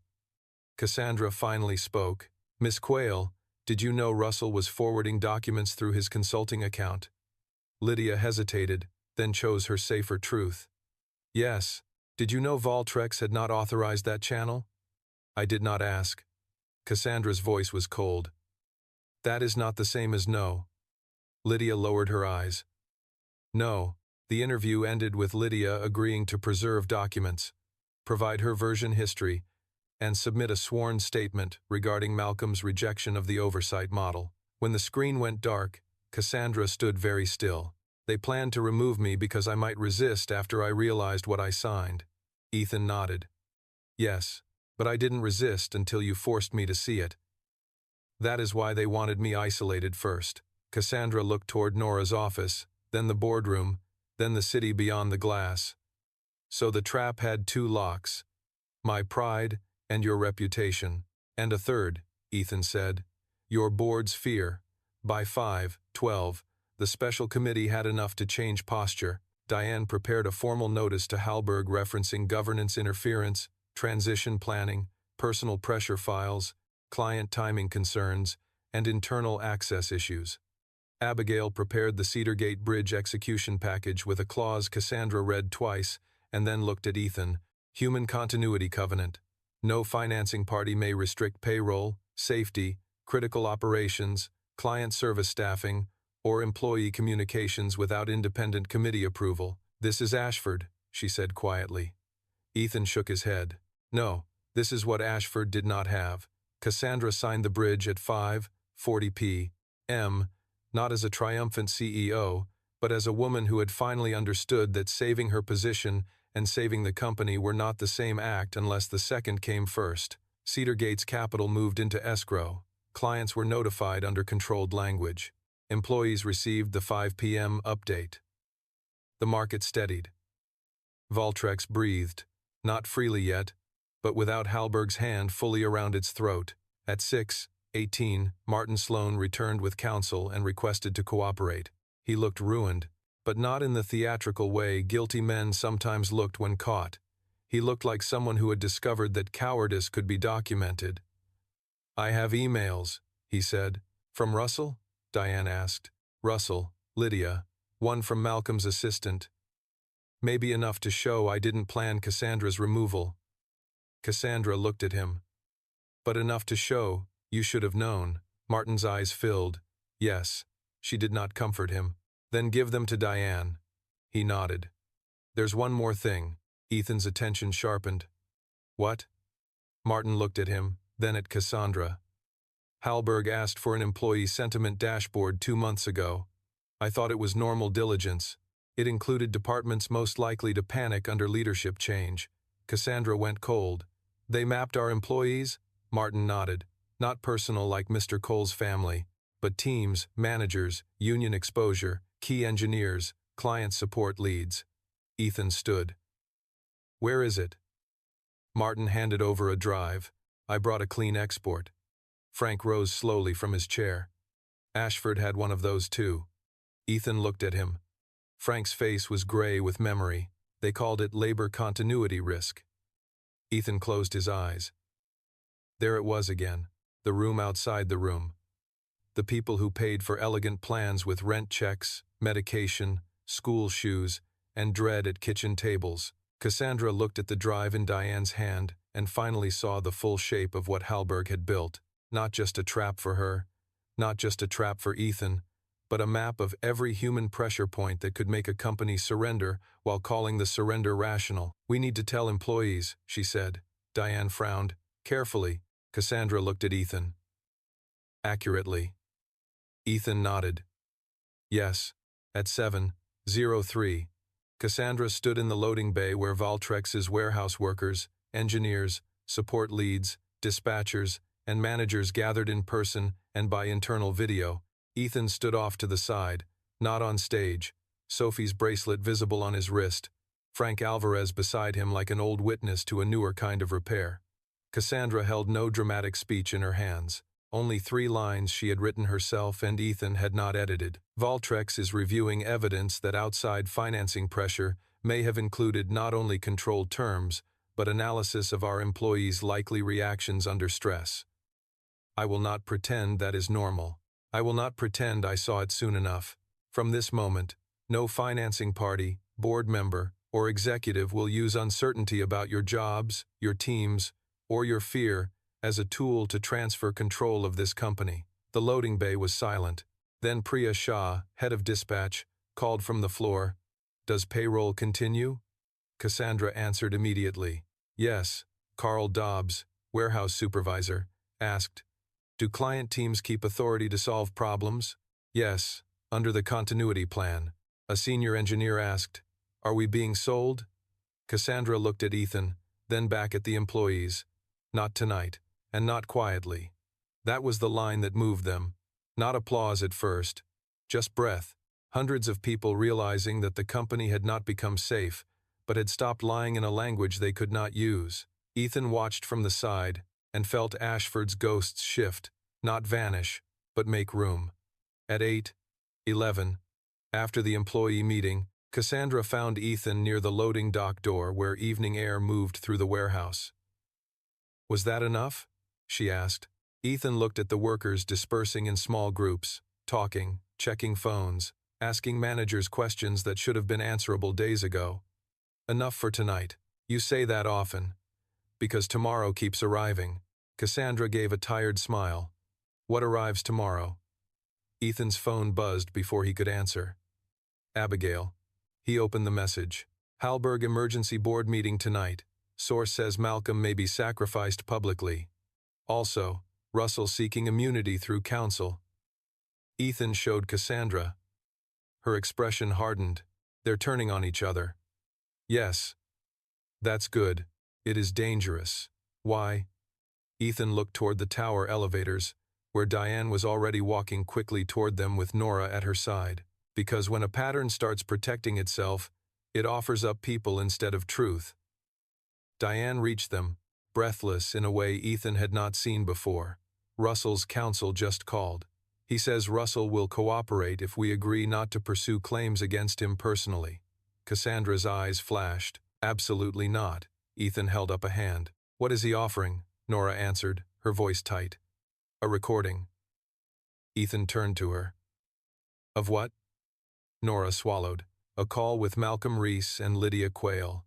The night before the agreement was signed. Russell says it proves Halberg intended to trigger your removal, Cassandra."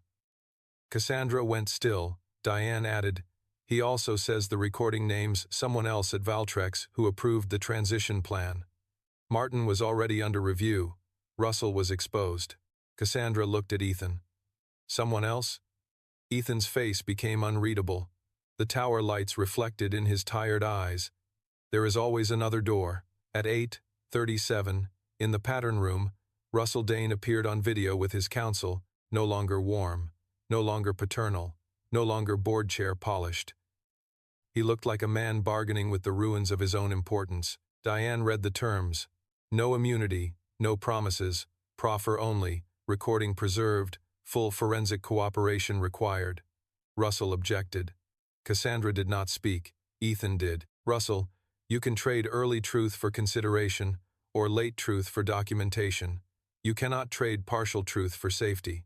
Russell looked at him through the screen with pure resentment. "You think you're better than everyone?" Ethan shook his head. "No, I think I have been worse than I wanted to be and learned to build rails around myself." "You mistook rails for weakness." Russell's mouth tightened. Then he sent the recording. Nora loaded it. Diane started the transcript capture. Abigail joined by secure line. The audio crackled once. Then Malcolm Reese's voice filled the room, smooth and impatient. Cassandra is useful until signature. After that, her certainty becomes liability. The board will need continuity. Lydia Quayle's voice followed. Oversight is cleaner. Removal invites scrutiny. Russell replied, she won't accept oversight once she realizes the trigger. Malcolm laughed softly. Then make realization arrive with blame. A fourth voice entered, female, familiar enough that Cassandra's face changed before the room identified it. If Cassandra is removed, employee messaging must come from someone they trust operationally. Finance alone won't hold. Ethan looked at Cassandra. Cassandra whispered, no. The voice continued, the operations teams will listen to me if the transition is framed as service protection. Nora's hand shook over the keyboard. Diane closed her eyes. Abigail said one word over the speaker, name. Ethan already knew. So did Cassandra. The fourth voice belonged to Priya Shah, the dispatch lead who had helped stabilize routes, who had asked the payroll question in the loading bay, who had stood beside workers and appeared to fight for continuity. Cassandra gripped the table. Priya? The recording continued, Malcolm saying, then you understand your role. Priya's voice, quieter now, answered, I understand that if Cassandra's pride takes the company down, someone has to keep the roads moving. Frank Alvarez swore under his breath. Cassandra looked at Ethan, and for the first time since the trap began, the pain in her face was not about humiliation or position. It was about the unbearable discovery that even some people trying to save the company had been willing to help remove the woman responsible for it, because they did not believe she could change before the damage became permanent. Ethan stopped the recording. The room looked at him. Cassandra's voice was almost a whisper. Was she betraying me? Ethan looked at the frozen audio timeline, then toward the loading bay where Priya had just stood among employees and listened to Cassandra promise not to use their fear. Maybe. Cassandra closed her eyes. Ethan continued. Quieter, or maybe she thought she was saving everyone from you. Cassandra opened her eyes, and the sentence hurt because it was fair. What do we do? Diane asked. Ethan looked toward the door. We ask Priya one question. Cassandra's voice was hollow. Which question? Ethan picked up his notebook and wrote it down before saying it aloud. When did she stop helping the transition and start helping the truth? At 9:06, Priya Shah was called into the pattern room. She entered with her dispatch tablet under one arm, saw the faces around the table, saw the recording paused on the screen, and understood immediately. To her credit, she did not pretend confusion. She set the tablet down. You found it. Cassandra's voice was controlled but wounded. Yes. Priya nodded once, as if the discovery were overdue. Ethan watched her carefully. When did you stop helping the transition and start helping the truth? Priya looked at him, then at Cassandra, then at the floor. Yesterday. Cassandra's face tightened. Yesterday? Priya met her eyes. What? When Ethan made you call Lancerdine plainly. When you listened, when you stopped performing certainty long enough to tell the truth. The room did not move. Priya continued, voice shaking but steady. Russell came to me weeks ago. He said the board was preparing for the possibility that your leadership would trigger lender panic. I thought he was exaggerating, but I also thought if everything collapsed, operations would need someone ready. I didn't know about the personal files. I didn't know about Sophie. I didn't know Halberg was timing receivables, but I knew they were building a path around you, and I didn't warn you. Cassandra stared at her. Why? Priya's eyes filled, but she did not look away. Because you scared people into solving problems quietly, instead of bringing them to you loudly. Because every time someone said a risk was bigger than your plan, you treated it like disloyalty. Because I thought telling you would make you attack the messenger and miss the problem. Cassandra took the words like blows she had ordered herself to receive. Ethan said nothing. This room did not need him yet. Priya turned to Ethan. I helped because I thought continuity mattered more than Cassandra. Then I watched you make continuity include workers, clients, employees, even people who had insulted you. I realized Halberg was using the word the way predators use every good word, as a mask. Cassandra's voice broke slightly. And after that? Priya picked up her tablet and opened a folder. After that, I started copying everything Russell had sent me into a clean file. I was going to bring it to Diane tomorrow. Diane stepped forward. Why not tonight? Priya looked ashamed. Because I was afraid. Ethan finally spoke. Of what? Of being what I had become. No one answered. Frank Alvarez looked at her with old, complicated anger, but not hatred. Cassandra sat slowly. Did you approve my removal? Priya wiped her cheek quickly. No, I prepared for it. That is not much better. I know. Did you communicate with Malcolm directly? Once. The recording you heard. After that, only Russell. Did you give Halberg employee sentiment data? Priya shook her head hard. No, I refused. Russell said finance had already provided enough. Martin, sitting in the corner under counsel's watch, flinched. Cassandra looked exhausted now, but something in her had steadied. She turned to Ethan. Consequence? Ethan shook his head. Not mine. I'm asking. Then my answer is process. Priya is suspended from transition. Related decision-making. Not operations, unless evidence shows she harmed operations. She gives Diane every file. She speaks to employees only after you decide what truth they need. You do not punish her for telling the part that hurts you. You do not excuse her because the part that hurts you is true. Cassandra closed her eyes, then opened them. Agreed. Priya looked stunned. You're not firing me? Cassandra's mouth tightened. I am not rewarding myself with a clean villain. You will cooperate. Fully. Priya nodded, tears finally spilling. I will. At 10:02, Priya's files changed the map again.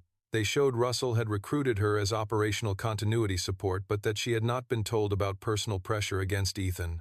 They also showed something more useful. An operations resilience memo Priya had written months earlier, warning Cassandra's office that lender-driven restructuring would damage service if client teams lost authority. Cassandra had never seen it. Elena Shaw, Cassandra's assistant, found the email chain. It had been filtered into an executive risk digest and summarized in one bland sentence. Dispatch recommends maintaining operational flexibility under potential financing scenarios. Ethan read the original memo, then the summary. This, he said, is how companies make themselves deaf. Cassandra looked at Elena. Elena's face was pale. I'm sorry. I summarized hundreds of inputs every week. I thought shorter helped you move faster. Cassandra's voice was quiet. I trained you to make everything shorter. Ethan looked at the room. Martin, who had shared numbers because diligence felt normal. Priya, who had prepared for Cassandra's failure because speaking up felt dangerous. Elena, who had compressed warnings because speed was worshipped. Russell, who had exploited fear. Malcolm, who had turned every weakness into architecture. Now you see it, he said. Cassandra looked at him. See what? The trap was not just Halberg. Halberg weaponized the company Valtrex had already become. No one spoke. That was the deepest silence yet, because this truth had no villain clean enough to hold all the blame. At 11:14, Cassandra drafted the hardest memo of her life, not to the market, not to clients, not to the board, but to her employees. It said, Today we learned that warnings from operations were reduced, softened, or delayed before reaching the executive level. That is a failure of leadership design, not individual courage. Effective immediately, Valtrex will create direct escalation channels for service, employee, and client continuity risks to the independent committee. No employee will be punished for raising documented concerns in good faith. Ethan read it and changed only one word, will create, to has created. Cassandra accepted the edit. At 11:47, the memo went out.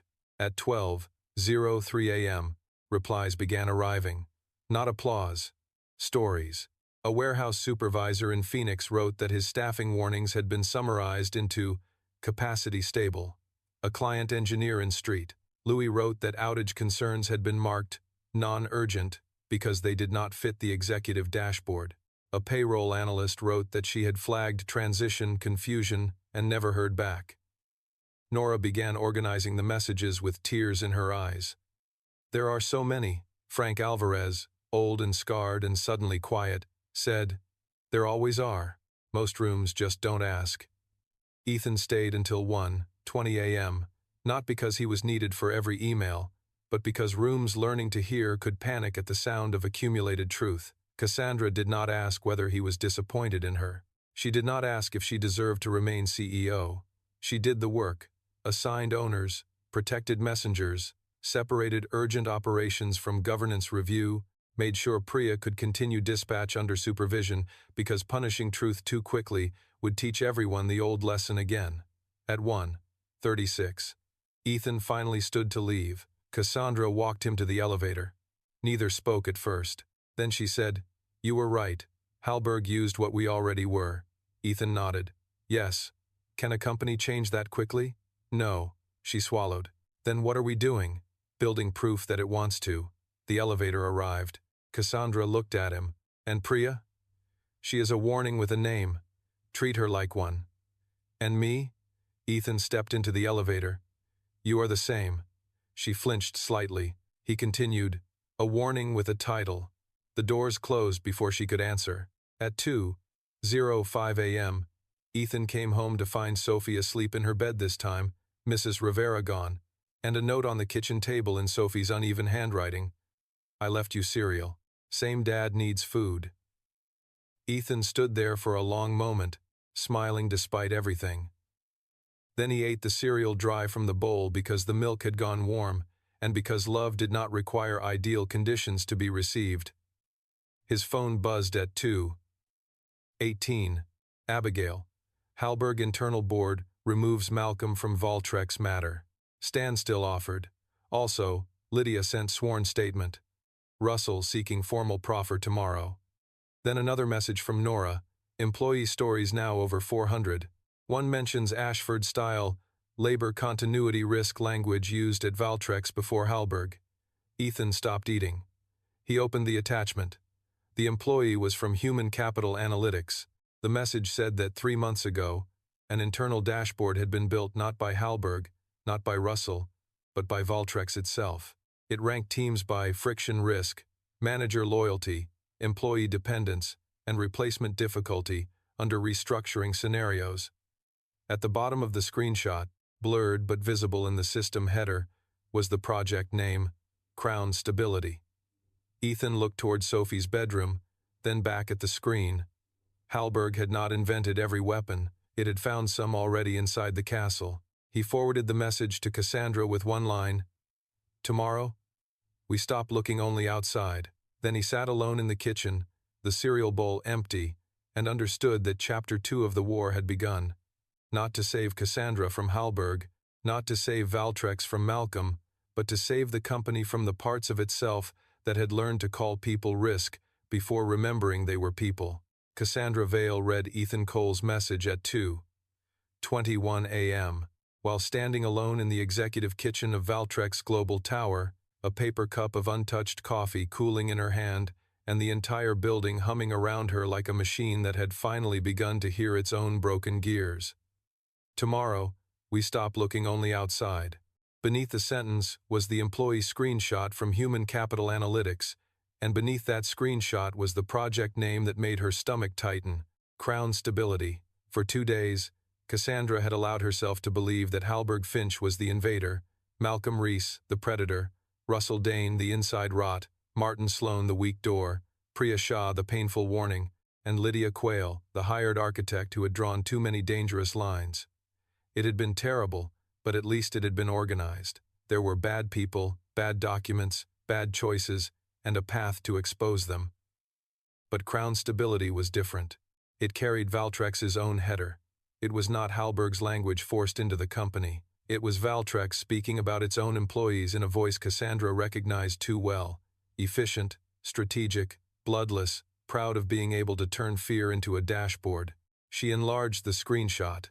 The categories stared back at her: friction risk, manager loyalty, employee dependence, replacement difficulty, message compliance probability, escalation sensitivity. She read them once, twice. By the third time, The words stopped feeling like business terms and began to look like labels pinned to human beings who had mortgages, sick parents, bus schedules, children, bad knees, second jobs, lunch breaks, and memories of supervisors who either listened or didn't. Cassandra set the coffee down. For the first time since Ethan had walked into her building, she did not feel betrayed by someone else. She felt recognized by her own systems. At 5:04 a.m., Nora Ellison arrived early and found Cassandra already in the pattern room, still wearing yesterday's suit, hair loosened from its severe knot, shoes off under the table, the crown stability screenshot open on 3 monitors. Nora froze at the door. "Miss Vale?" Cassandra did not correct the formality. "Not yet. Do you know this project?"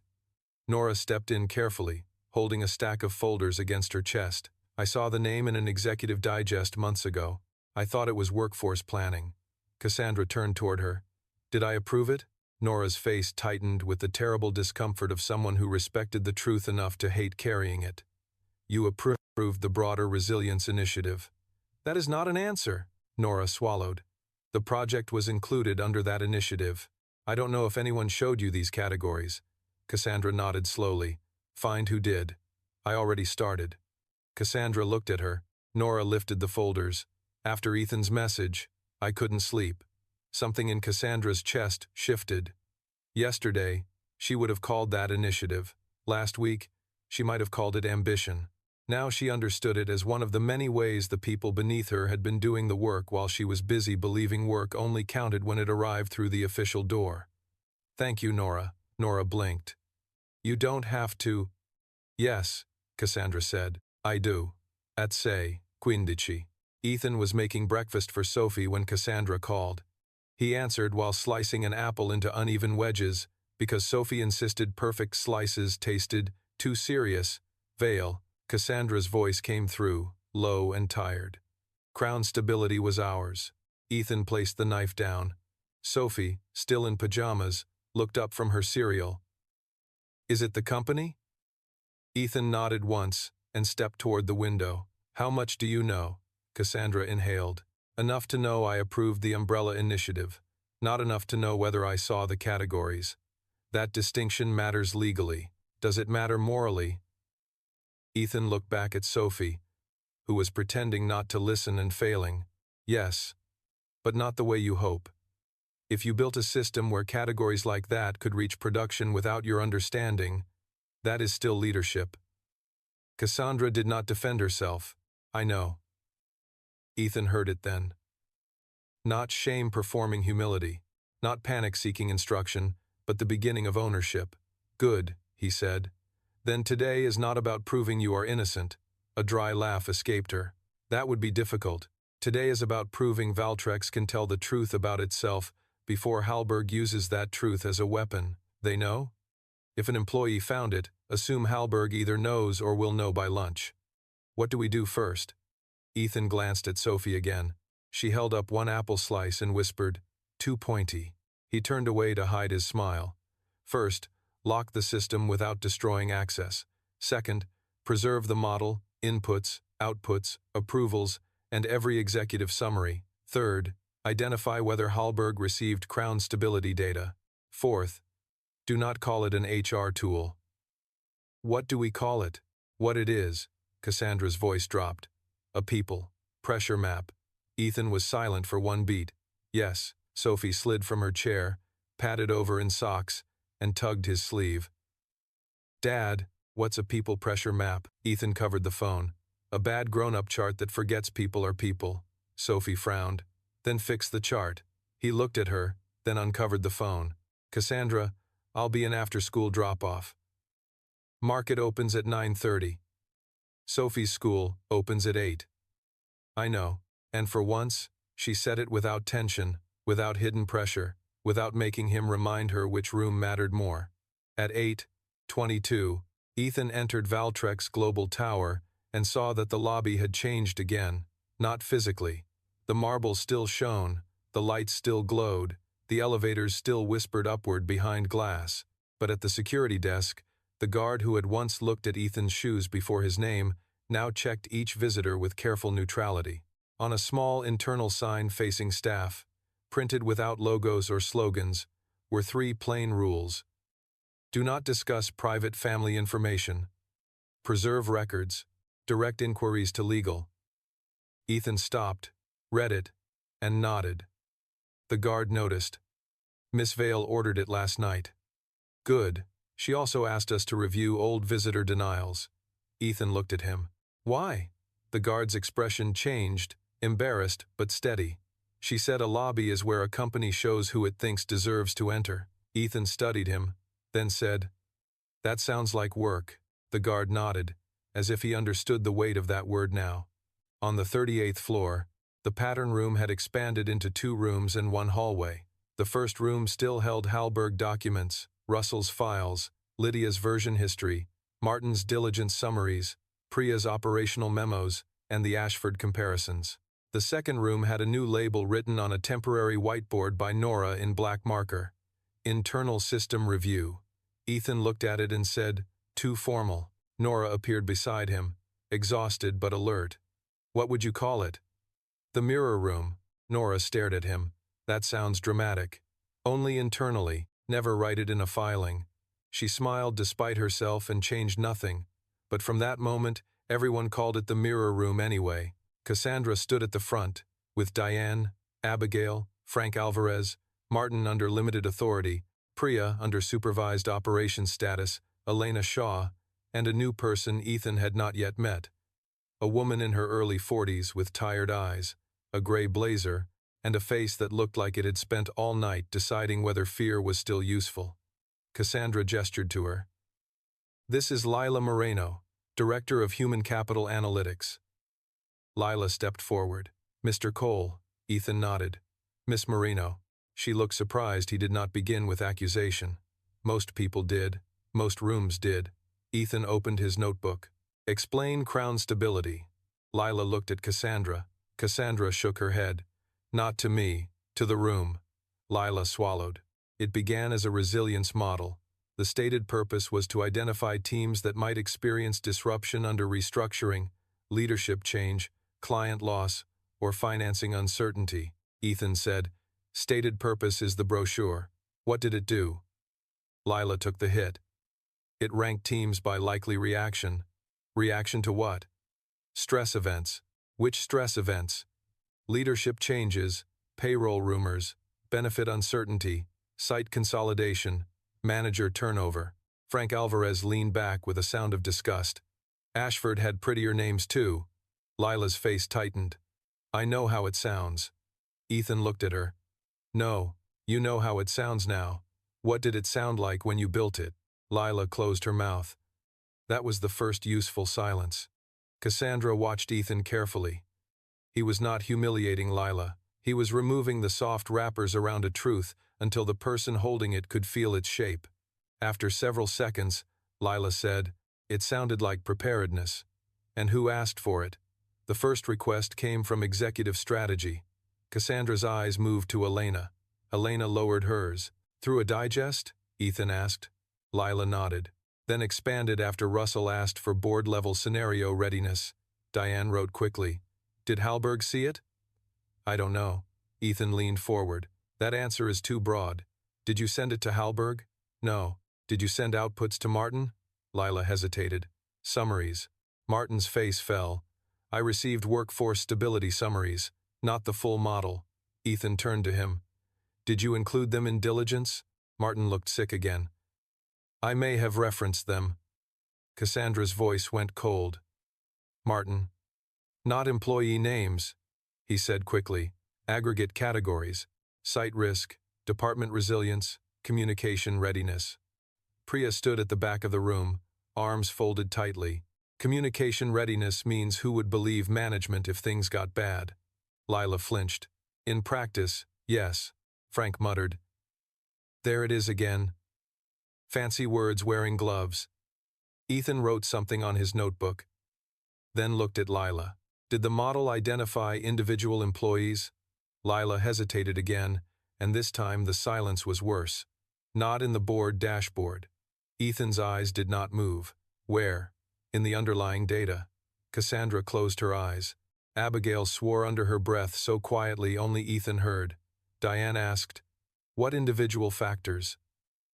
Lila's voice was barely above a whisper.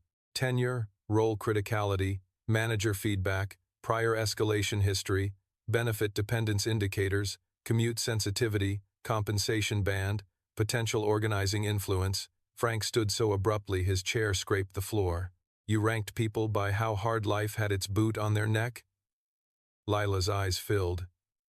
"It wasn't supposed to be used that way." Ethan's voice remained calm. "Most dangerous systems are built by people who believe use will remain polite." Cassandra looked as if she wanted to disappear, but she did not. She stepped beside Lila, not to shield her from accountability, but to stop herself from hiding behind the director's fear. "Who approved individual-level inputs?" Lila looked at her. "A governance steering group." "Names." Lila listed them.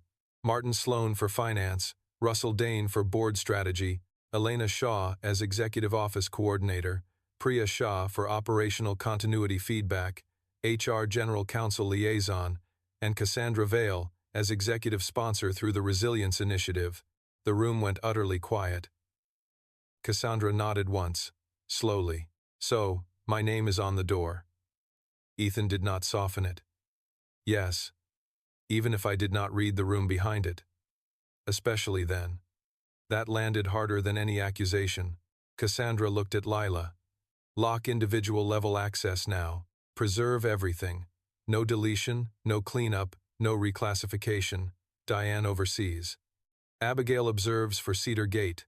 Lila, you remain available, but you no longer control the dataset." Lila nodded, tears spilling now. "Understood," Ethan added. "And no employee facing action using the model without independent review." Cassandra looked at him. "Ever." He held her gaze.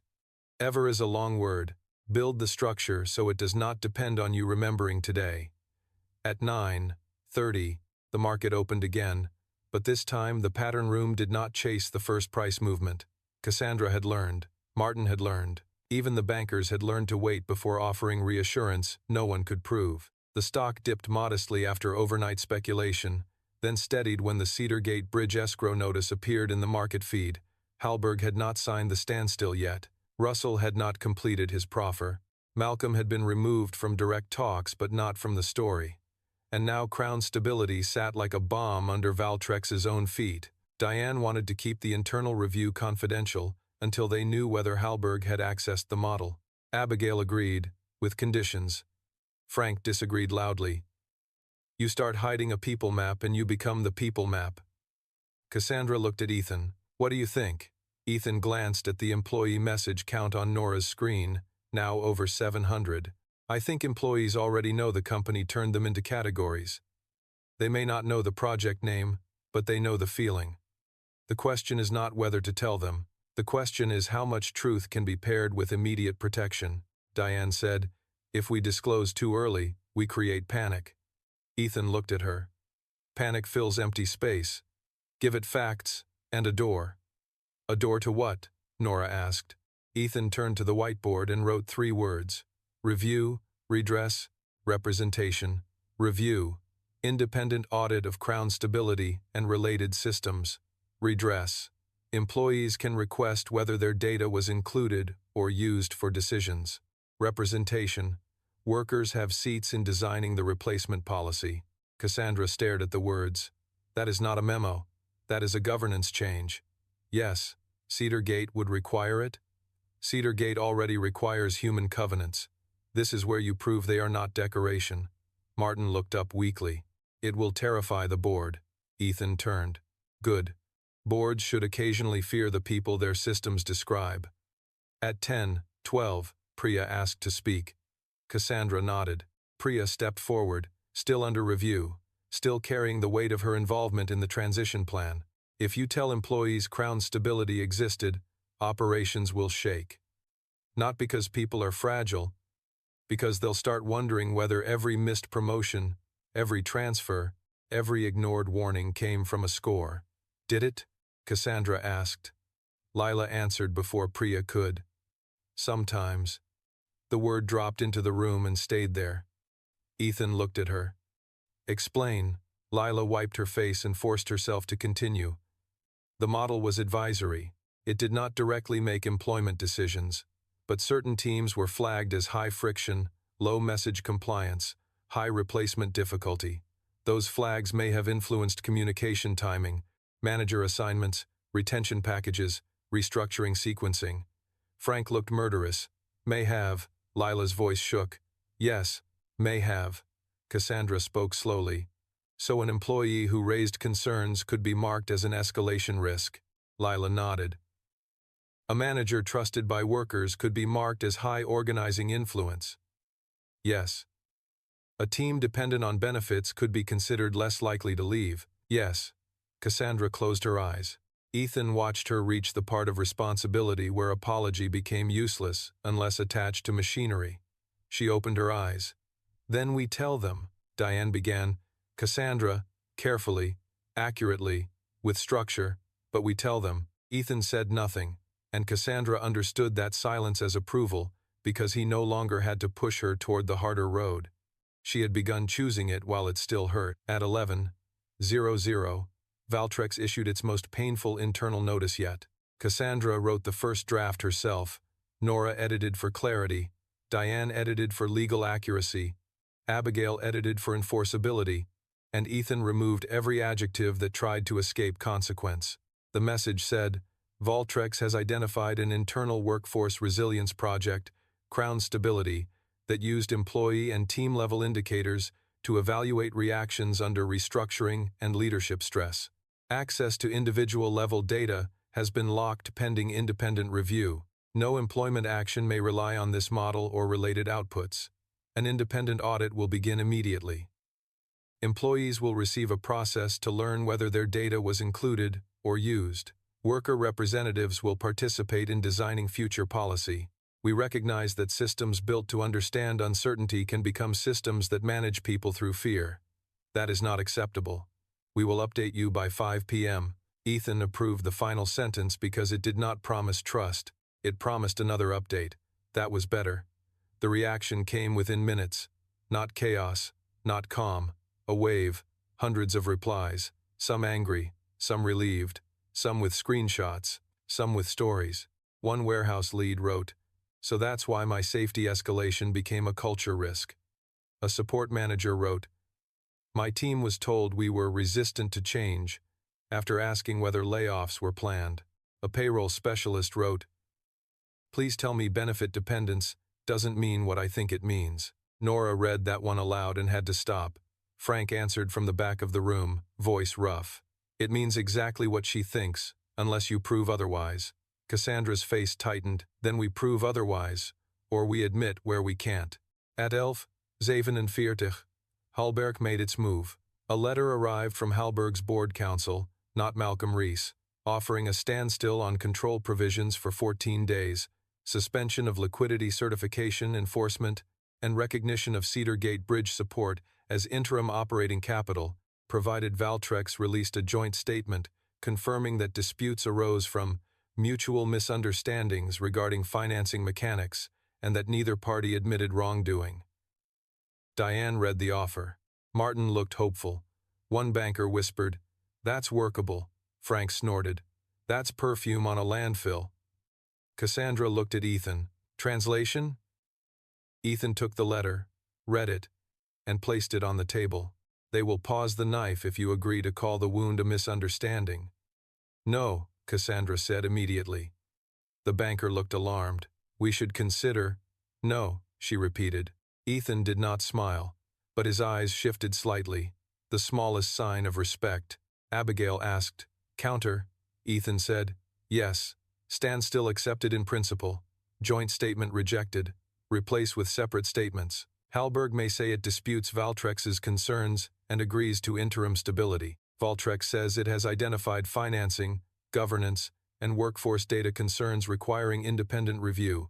No mutual misunderstanding language, no waiver, no reputation wash." Diane nodded. "I can draft that," Cassandra added, "and Crown Stability stays in our statement." The room turned to her. She did not look away. If we hide our own failure while exposing Hallberg's, we become Malcolm with better lighting.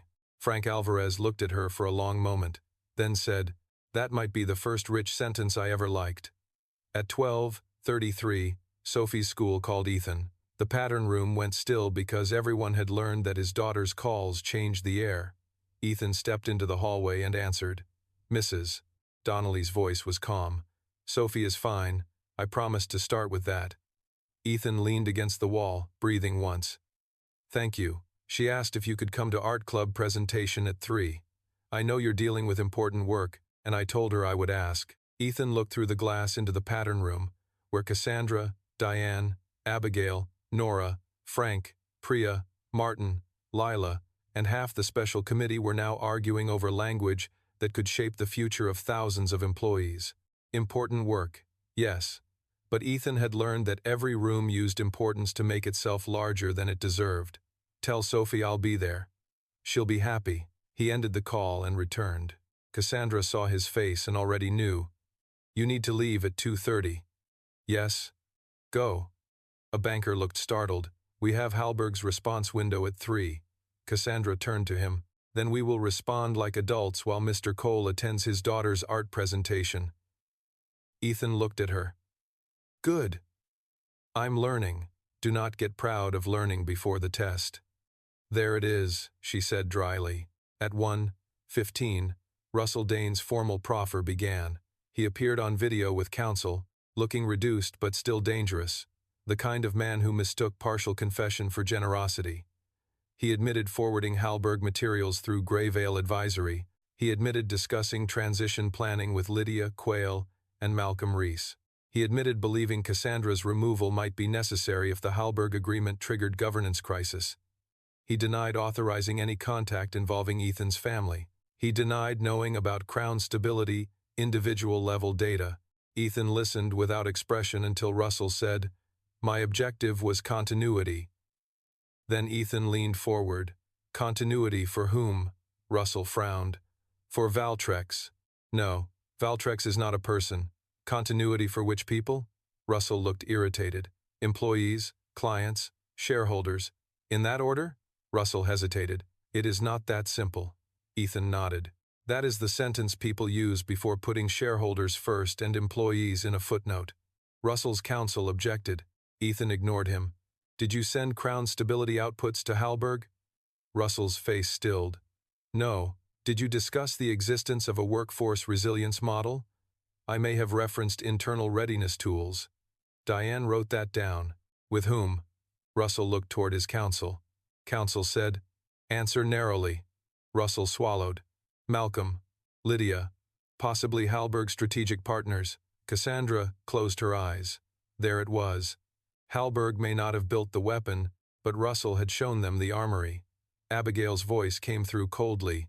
"We will need all communications concerning internal readiness tools." Russell's counsel replied, "Subject to privilege." Ethan said, "Privilege does not cover using employees as leverage." Counsel glared through the screen. Ethan held his gaze. "But feel free to make a judge tell you that." At 2:22, Ethan closed his notebook. "I'm leaving." No one objected this time. Cassandra walked him to the elevator with the Halberg counterstatement in her hand. "We can handle the 3 o'clock call." "Yes, you believe that?"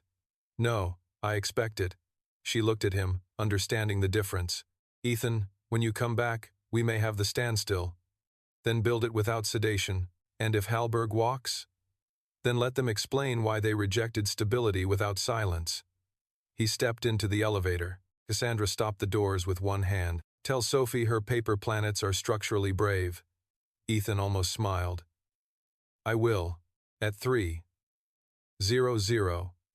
While Ethan sat in a school art room on a tiny plastic chair, with his knees almost touching a table covered in glitter, Cassandra Vale led the Halberg call without him. Sophie stood at the front with 3 other children, holding up a purple and gold planet that leaned slightly to one side. "This is Saturn," she announced. "It has rings, but they're hard, so you have to be patient." Ethan applauded like she had solved a major transportation system. Across the city, Cassandra listened as Halberg's board counsel tried to reinsert mutual misunderstanding language. She said no. He tried shared process concerns. She said no. He tried Interpretive differences. Cassandra looked at Nora, Diane, Abigail, Frank, and the employee message wall behind them, then said, "Valtrex will not call documented pressure a vocabulary problem." Frank whispered, "Not bad." The standstill was agreed in principle at 3:41, 14 days.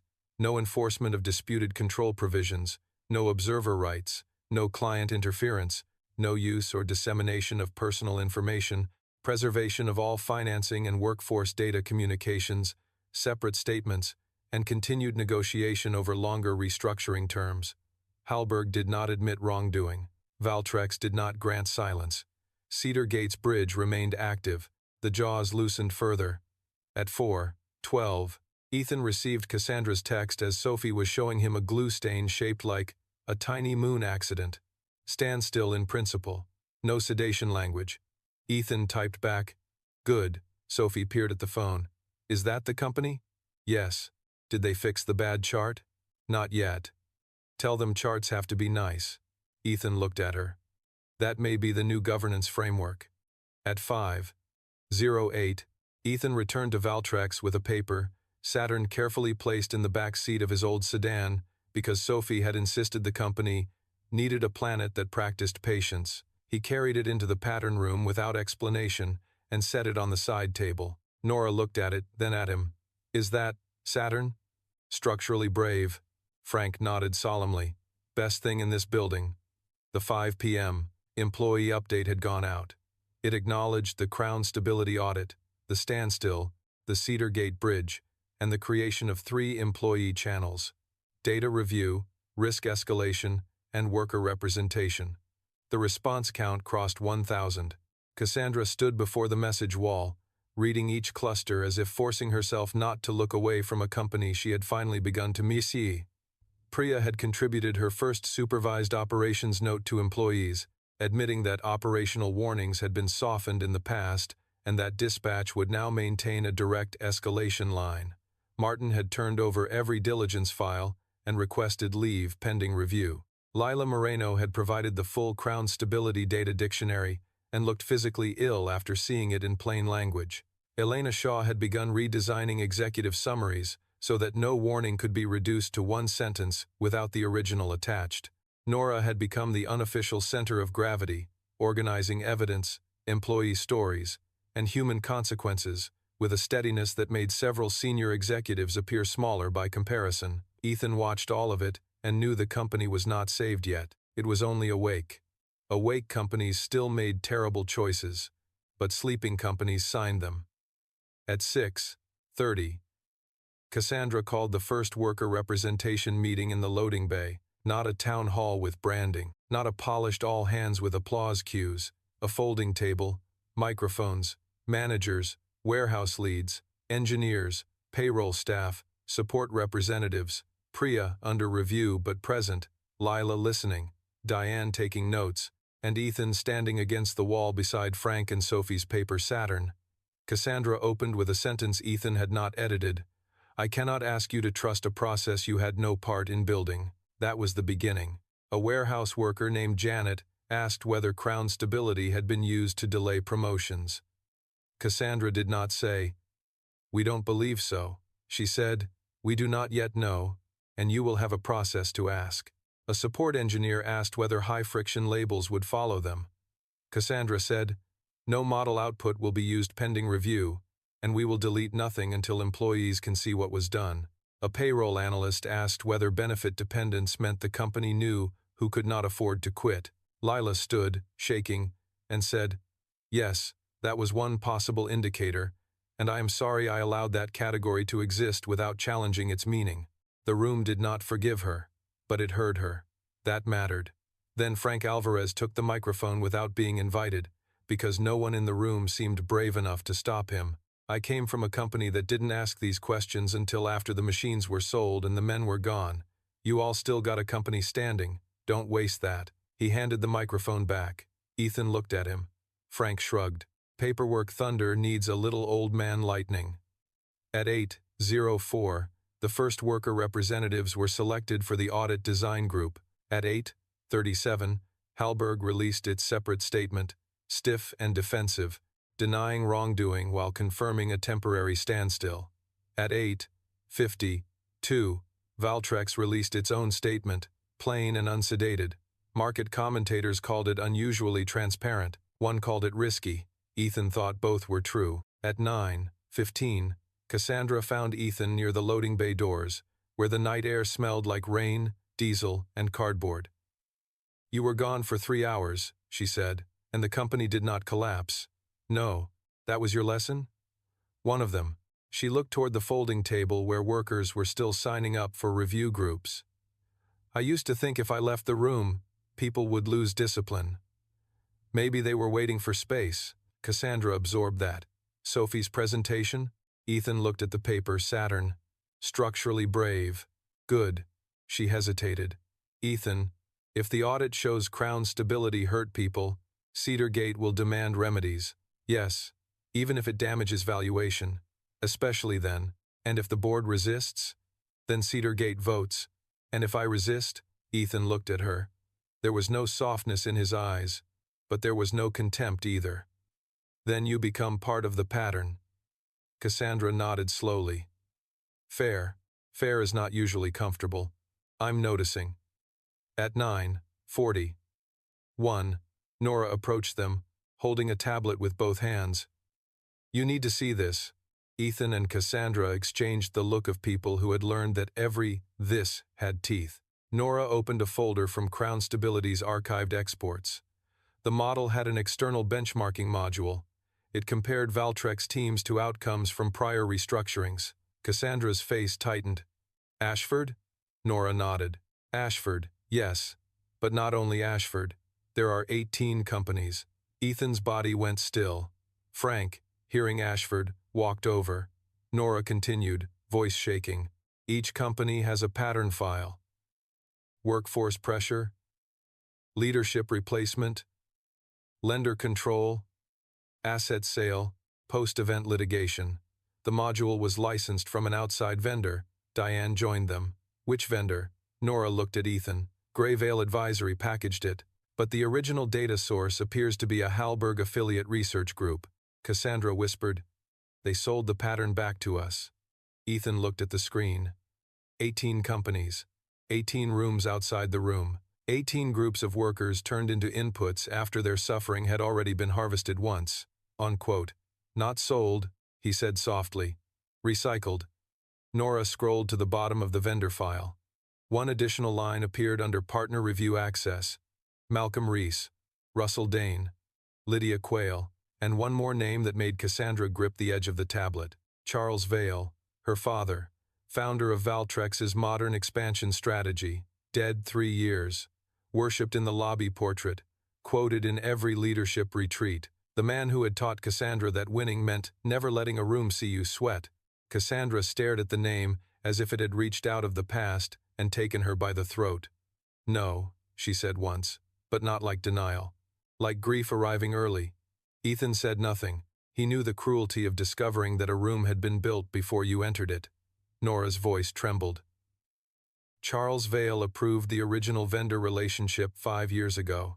Cassandra looked toward the lobby where her father's portrait still hung above the marble stairs, smiling down on a company that had been mapping fear long before Halberg arrived. The entire day, she had been preparing to expose Malcolm, Russell, Martin's weakness, Priya's silence, Lila's system, even herself. She had not prepared to put her father into the pattern room. Frank Alvarez's voice was low. "There's always an old king in the walls." Ethan looked at Cassandra. "Now we know why the project was called Crown Stability." Cassandra's eyes filled, but she forced them clear. "What do we do?" Ethan's answer came gently this time, because some truths did not need a blade to cut. "The same thing we did with everyone else. Preserve? Yes. Review? Yes. Tell the truth?" Ethan looked toward Sophie's paper, Saturn leaning bravely on the side table, rings uneven but still holding. "When we know enough to tell it accurately." Cassandra nodded, but something had changed in her face. Until now, she had been fighting to save the company from predators, then from systems, then from herself.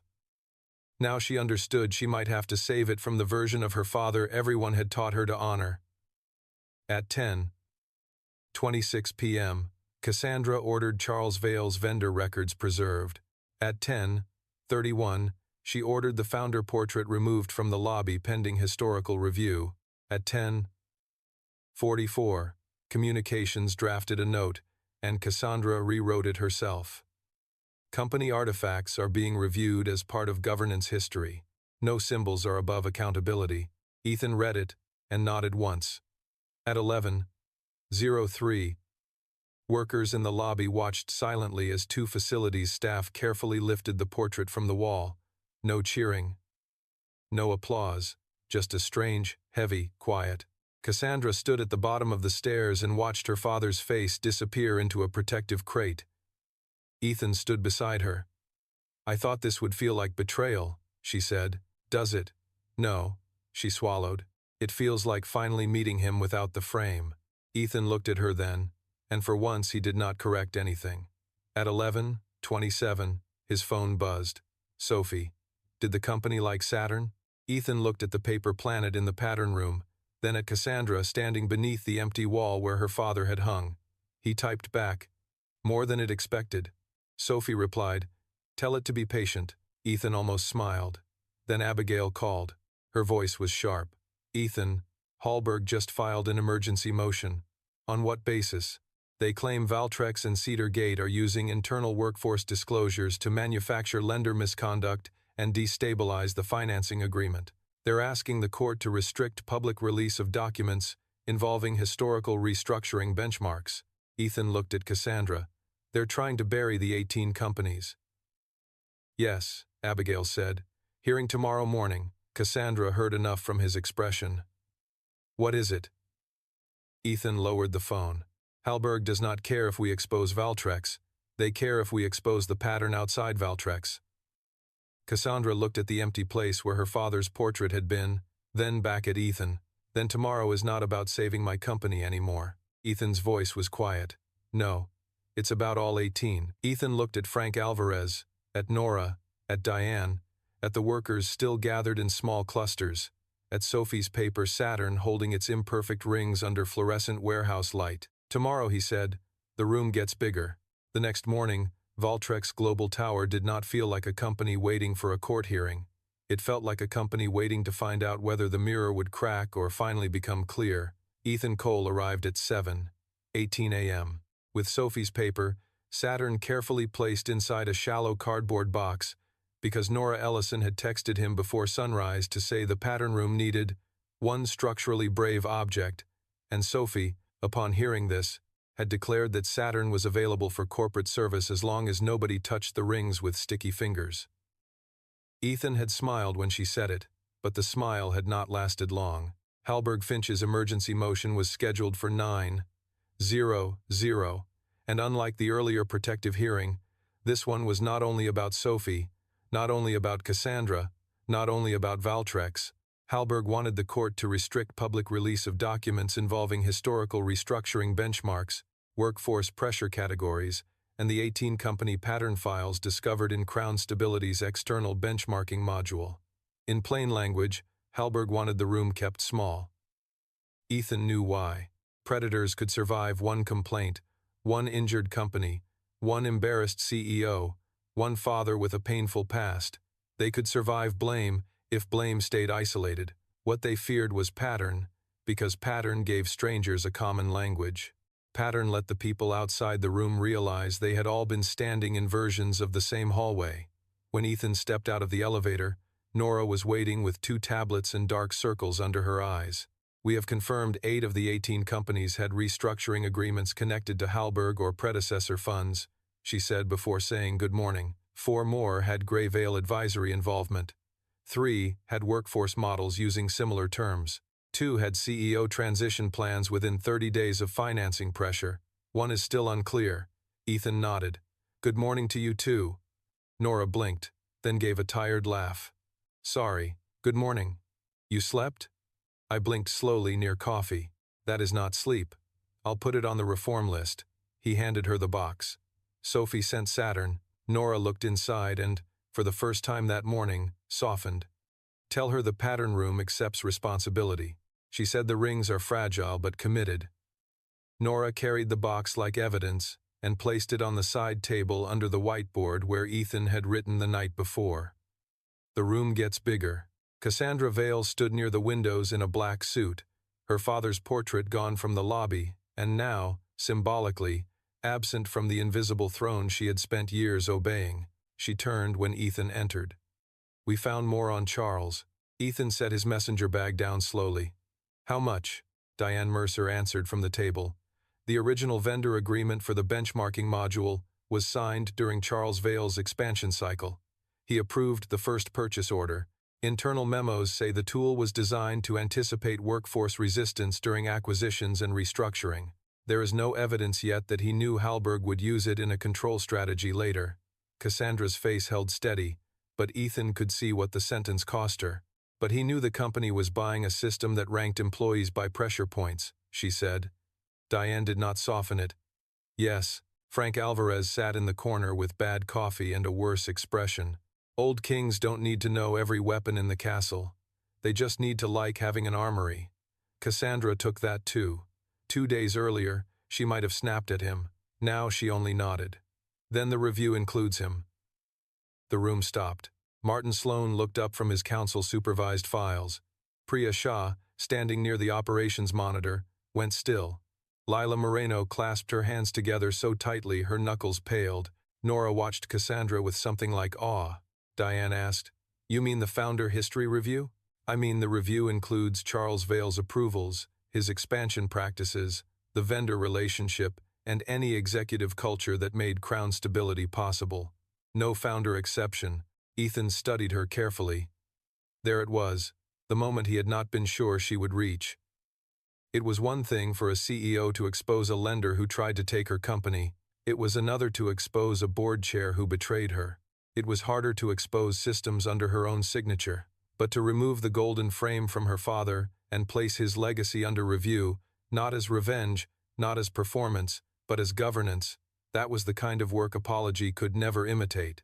"Good," Ethan said. Cassandra looked at him. That one word meant more than any praise she had received from investors in years. At 8:12, Abigail Trent arrived with a rolling case, 2 associates, and the calm fury of a woman who had prepared for battle by alphabetizing thunder. "Hallberg's motion is narrower than it looks," she said, laying out a hearing packet. "They are claiming confidentiality, trade secret risk, market harm, and potential prejudice to ongoing negotiations. We argue limited disclosure under protective protocol, right to use pattern evidence in governance review, employee notification necessity, and no sealing of documents merely because they reveal embarrassing conduct." Diane added, "The judge will not want this turned into a public trial today." Ethan nodded. "Then we do not ask for a trial. We ask for oxygen." Cassandra frowned. "Oxygen?" "Hallberg wants a sealed room.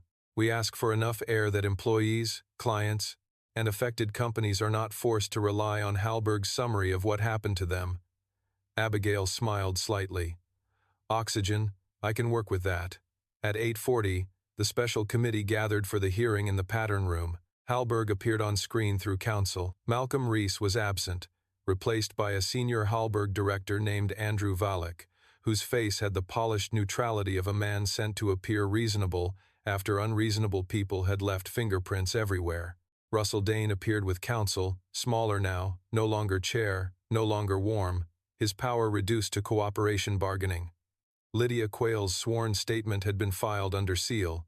Martin, Priya, and Lila were present as witnesses under review, each in different stages of reckoning. Nora sat beside Diane, not in reception, not outside the glass, but at the evidence table where the truth was being assembled. Frank Alvarez sat behind Ethan because Ashford deserved a chair, and because, as he said, "I want the judge to see at least one man in the room who knows what the words cost after the deal closes." Cassandra sat beside Ethan, not behind him, not ahead of him, but at the same table. At 8:57, she leaned toward him and said quietly, "If this goes badly..." Ethan looked at the screen. "Then we build the next table." "You always have another table." "No, I have the same table. I just keep extending it." At Noah. 0. Judge Elaine Porter appeared on screen with the expression of someone already unimpressed by everyone's urgency. Hallberg argued first.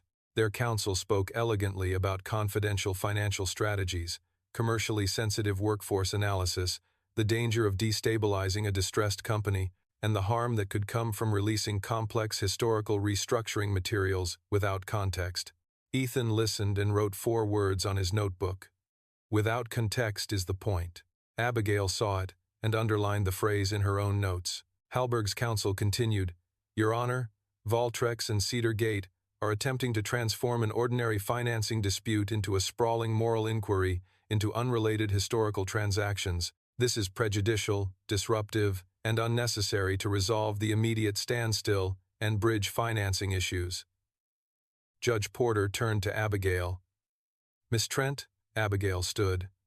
Your Honor, if this were merely a financing dispute, Cedar Gate would not be here asking for broader review. The problem is that the same documents Hallberg seeks to seal show a repeated structure. Liquidity pressure, leadership isolation, workforce reaction modeling, client timing leverage, and control transfer. Valtrex discovered that its own internal systems may have incorporated historical benchmarking derived from prior distressed transactions. Employees have already been affected by these systems. Clients have already been contacted. A minor family member of Cedar Gate's principal has already been referenced in pressure materials. We are not asking to publish everything on the courthouse steps. We are asking that Hallberg not be allowed to use confidentiality as a broom. The judge's eyes sharpened. A broom? Ethan did not look up, but he knew Abigail had chosen the word for a reason. Yes, Your Honor, a tool to sweep pattern into separate corners, so every affected party is told they are alone. Hallberg's counsel objected to characterization. Judge Porter lifted one hand. I understand advocacy when I hear it. Continue. Diane presented Valtrex's position next, careful and precise. The company needed to disclose enough to employees to conduct a credible audit of Crown stability. He needed to contact affected clients and possibly prior companies to verify benchmarking sources. Needed to preserve and review founder-era vendor approvals. Needed to maintain the standstill without agreeing to silence. The judge asked Cassandra directly, Miss Vale, you are CEO of Valtrex Global? Cassandra sat straighter. Yes, Your Honor. Some of these documents appear to concern your own company's internal practices, not just Hallberg's conduct. Yes, Your Honor. And you are prepared for those internal practices to be reviewed even if they reflect poorly on your leadership or your father's legacy? For one breath, the room disappeared, and Cassandra stood again beneath the empty place where Charles Vale's portrait had been. She could have answered like a CEO. She chose to answer like someone trying to become worthy of being heard. Yes, if we only review the documents that make our adversary look bad, we are not conducting an investigation. We are choosing a costume. Judge Porter looked at her for a long moment. That is unusually direct. Ethan wrote one word. Good. Cassandra did not look at it, but she saw it. Then Judge Porter turned to Ethan. Mr. Cole, Cedar Gate is funding the bridge. Why does Cedar Gate need pattern evidence from other companies to protect its investment in Valtrex? Ethan leaned toward the camera. Because the value of Valtrex depends on whether the company can operate without hidden pressure systems shaping its decisions. If the same model that harmed other companies is embedded here, then capital alone will not save Valtrex. It will only finance another mistake. And your connection to Ashford machine? Ashford is why I know the cost of solving only the balance sheet. Hallberg argues your personal history makes you biased. It does. The room shifted. Hallberg's counsel looked momentarily pleased. Judge Porter raised an eyebrow. You admit bias? Yes, Your Honor. I am biased against financing structures that treat workers as friction, clients as leverage, CEOs as disposable signatures, and children as pressure points. Cedar Gate disclosed that bias in its bridge terms. We call it a human covenant. Frank Alvarez whispered. Amen. Then looked around as if daring anyone to object. Judge Porter did not smile, but something in her face changed. Hallberg's counsel tried to recover by arguing that human covenants were ideological and irrelevant to commercial lending. Ethan did not respond. He did not need to. The sentence had defeated itself in a room full of employee files. At 9:52, Judge Porter issued a narrow but devastating ruling. Hallberg's request for broad restriction was denied. Sensitive documents would remain under protective order for external publication, but Valtrex could use pattern evidence for its internal audit, employee redress process, client communications, special committee review, and contact with prior affected companies under confidentiality protocols. Hallberg, Gray Vale, and associated parties were ordered to preserve and produce recipient lists for benchmarking, workforce modeling, and transition planning documents. Valtrex was permitted to disclose to employees the existence and purpose of the review, the categories of data involved, and the process for participation. Confidentiality, Judge Porter said, reading from her order, is not a license to prevent a company from understanding whether its own governance systems have been used to pressure the people they govern. The screen went dark. For 3 seconds, no one moved. Then Nora put both hands over her face and began to cry silently. Not loudly, not dramatically, just the exhausted relief of someone who had spent days holding doors open while powerful people argued whether anyone had the right to see what was behind them. Cassandra crossed the room and placed a hand gently on her shoulder. Nora whispered, "Sorry." Cassandra said, "No, we are done apologizing for human reactions to inhuman systems." Ethan heard that and looked down at Sophie's paper Saturn. Structurally brave indeed. By noon, the room truly got bigger. Valtrex sent notices to the 18 companies identified in the benchmarking files, not public accusations, not legal threats, but careful requests for confidential contact regarding historical restructuring data that may have been used in Valtrex internal systems. Frank Alvarez helped draft the Ashford notice because he refused to let lawyers turn old pain into prior industrial matter. Cassandra approved employee review channels with worker representatives seated beside HR. Leila Moreno handed over the Crown Stability Model and then asked to be removed from any future workforce analytics design unless employees were represented in the room. Priya Shah gave a written statement explaining her participation in transition planning, her failure to warn Cassandra, and the operational warnings that had been filtered out before they reached executive decision-making.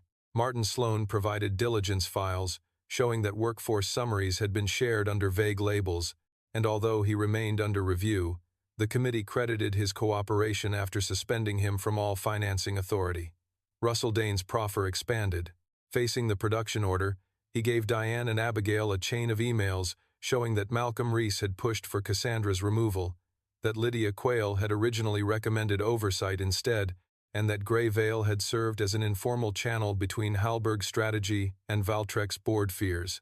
It did not make Russell noble. It made him documented. Ethan accepted that because documented men were easier to keep from rewriting themselves.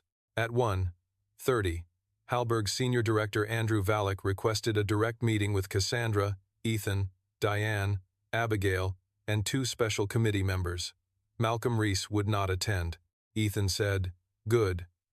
A room improves when the wrong man is absent, but it becomes honest only if the people who sent him admit why." The meeting began at 2:15. Andrew Valek was smooth, controlled, and clearly authorized to sacrifice Malcolm without naming the altar. Hallberg acknowledges that certain communications by former personnel may have created concerns, he began.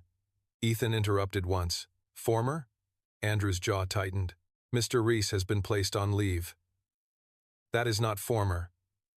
That is waiting." Cassandra looked at Andrew. "Valtrex will not accept any agreement that treats Malcolm Reese as the whole pattern." Andrew adjusted his papers. "We are prepared to extend the standstill to 90 days, waive disputed observer rights, revise the liquidity certification mechanism, and permit Cedar Gate Bridge Capital to remain in place under mutually acceptable terms." "And the 18 company files?" Diane asked. "Subject to confidentiality, we will produce responsive materials." Abigail leaned forward. "Recipient lists?" "Under protective protocol."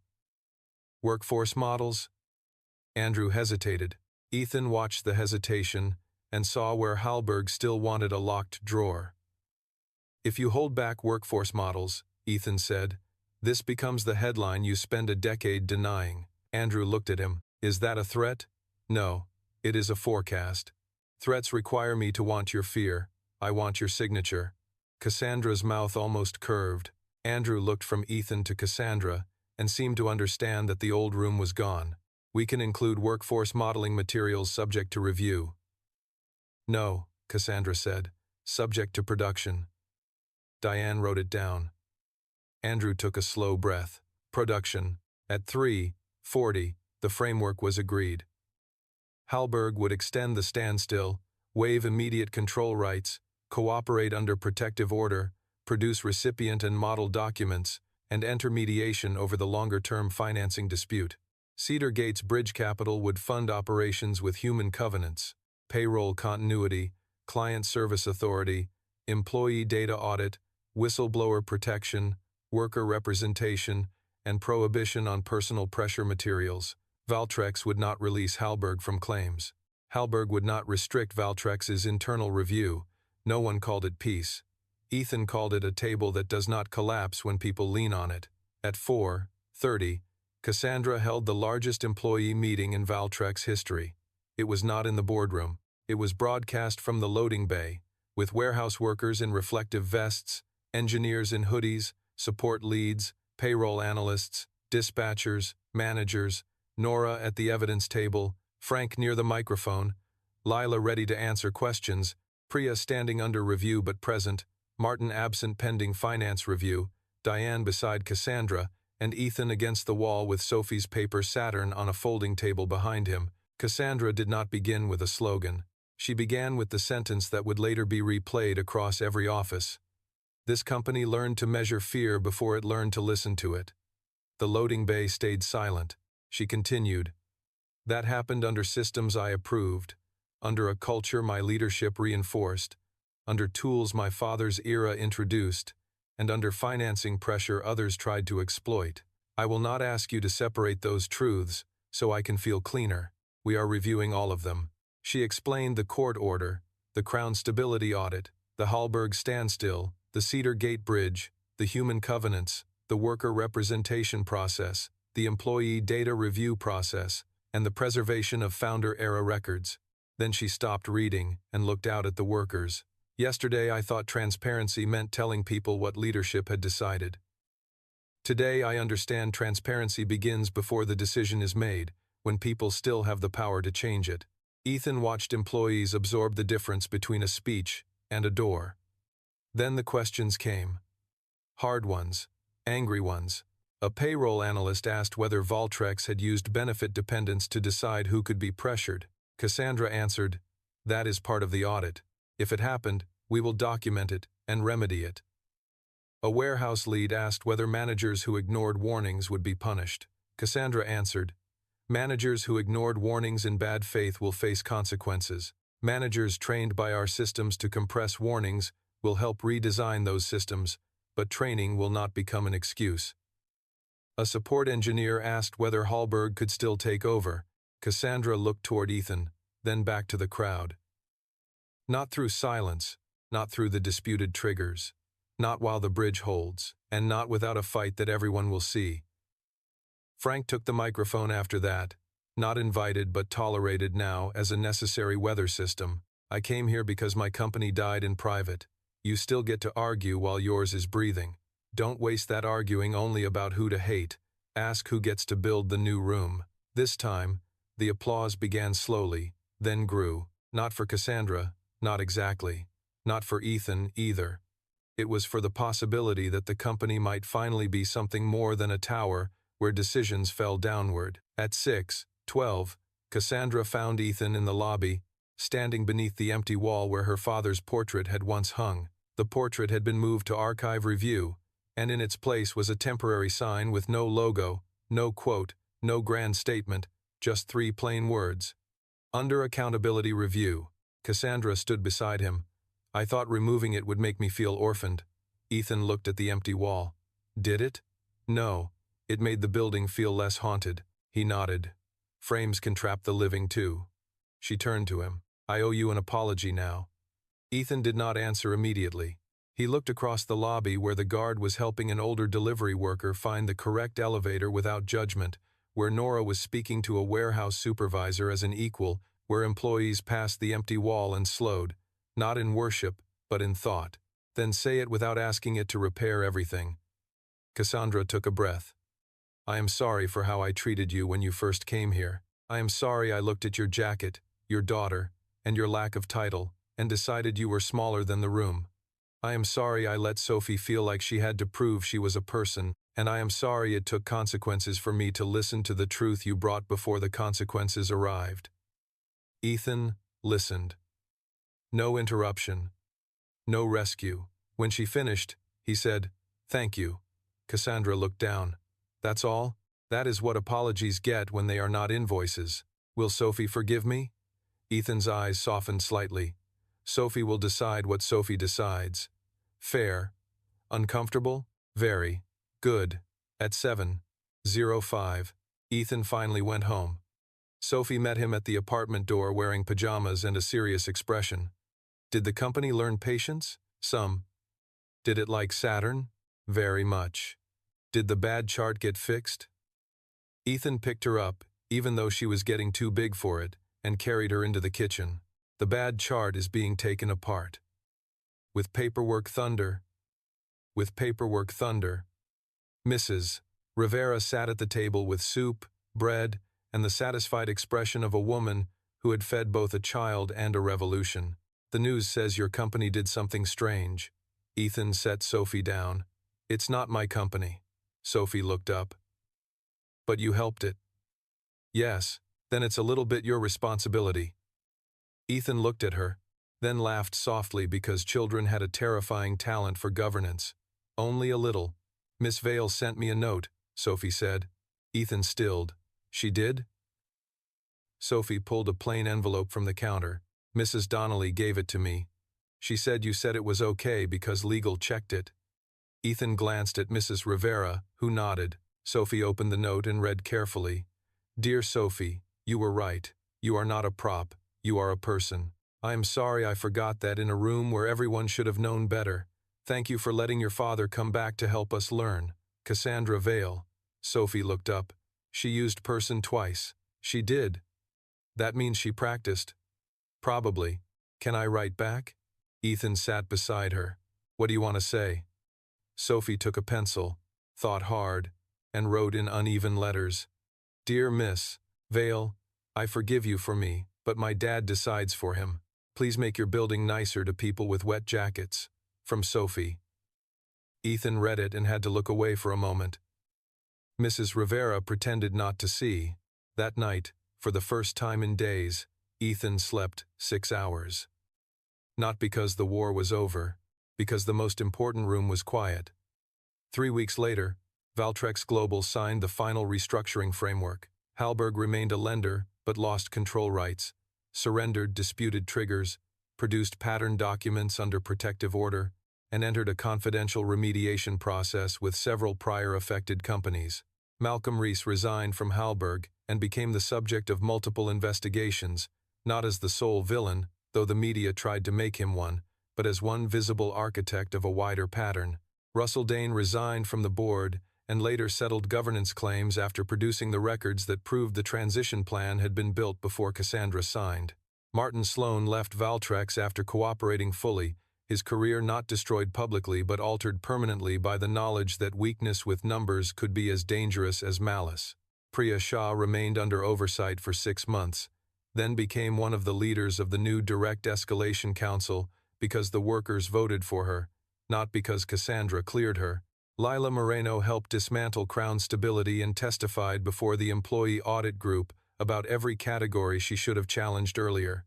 Elena Shaw redesigned executive reporting so that every warning traveled with its original human language attached. Nora Ellison was promoted to Director of Governance Records and Process Integrity, a title she disliked until Ethan told her, "Good. Titles should itch enough to keep you honest." Frank Alvarez returned to the Union Hall with copies of the Ashford Notice, and for the first time in 12 years, the men who had been told their collapse was isolated saw their story written into a larger record. Charles Vale's portrait never returned to the lobby. Instead, Valtrex created a history wall that included achievements, failures, acquisitions, labor disputes, Crown Stability, the Hallberg Review, and one empty section labeled Lessons Still Being Learned. Cassandra insisted on the empty section. Ethan approved of that. He did not join Valtrex. He did not become chairman, CEO, savior, or the public hero cable shows wanted him to become. Cedar Gate remained an investor under strict covenants. Ethan returned to anonymous work, school pickups, soup dinners, and the old sedan Sophie said had character but not heat. But he did accept one standing role. Once a quarter, he sat at Valtrex's clear table council with workers, clients, employee representatives, governance staff, and leadership. Not at the head, never at the head. The table was round. On the first day of spring, Cassandra visited Sophie's school for career day, not to speak about being a CEO, but to speak about mistakes grown-ups make when they think being important means talking first. Sophie introduced her as the lady who is learning to knock politely, and Cassandra, to her credit, laughed with everyone else. After the presentation, Cassandra stood beside Ethan near the schoolyard fence, while Sophie ran across the playground with her stuffed fox tucked under one arm. "She forgave me," Cassandra said. "For her," Ethan replied. "Yes," Cassandra said. "For her." She looked at him. "And you?" Ethan watched Sophie climb to the top of the small playground bridge and wave like she was directing traffic between planets. "Forgiveness is not the same as access." Cassandra nodded. "I know. But you did the work. Some of it. Keep doing it." "I will." He glanced at her then, and for the first time the silence between them did not feel like distance. It felt like a table built strongly enough to hold what had happened without pretending it had not. Cassandra looked toward Sophie and smiled softly. "She really is your board." Ethan almost smiled. "Strictest one I know." That evening, back in their small apartment, Sophie taped her drawing of Valtrex Tower onto the refrigerator. In the drawing, the tower had a huge round table on the roof, paper Saturn floating above it, a tiny fox in the lobby, and a line of people with wet jackets walking through the front doors. Ethan studied it carefully. "What's the title?" Sophie handed him a marker. "You write it. Your handwriting is less wobbly." "What should it say?" She thought about it. "Maybe. Knock politely." Ethan wrote the words at the bottom. Sophie leaned against him. "Dad? Yes? Are you still anonymous?" He looked at the drawing, at the tower, at the doors, at the people entering without shrinking. "Mostly." "Why mostly?" "Because the right people know enough." "Me?" "Especially you." Sophie smiled, satisfied, and ran back to the table to finish her homework. Ethan stayed by the refrigerator a moment longer, looking at the words "knock politely," and thought about every room that had ever mistaken quiet for weakness, every lender that had mistaken fear for leverage, every executive who had mistaken certainty for strength, every worker whose warning had been reduced to a line, every child who had been treated as smaller because adults liked expensive rooms too much. Then he touched the blue-yellow bracelet on his wrist and whispered the rule he had finally learned to live by. The best deal is not the one that saves the powerful from embarrassment. It is the one that leaves the smallest person less afraid. If this story moved you, tell me in the comments. Should Ethan have helped Cassandra after the way she treated him and Sophie? Or should he have walked away and let the company face the consequences alone? And do you think Cassandra truly changed? Or did she only learn because the truth finally reached her own door? If you believe quiet people are often the strongest people in the room, like this video, subscribe to the channel, and share this story with someone who has ever been underestimated because they did not look powerful enough. Your support helps us bring more emotional stories about justice, hidden strength, family, and second chances.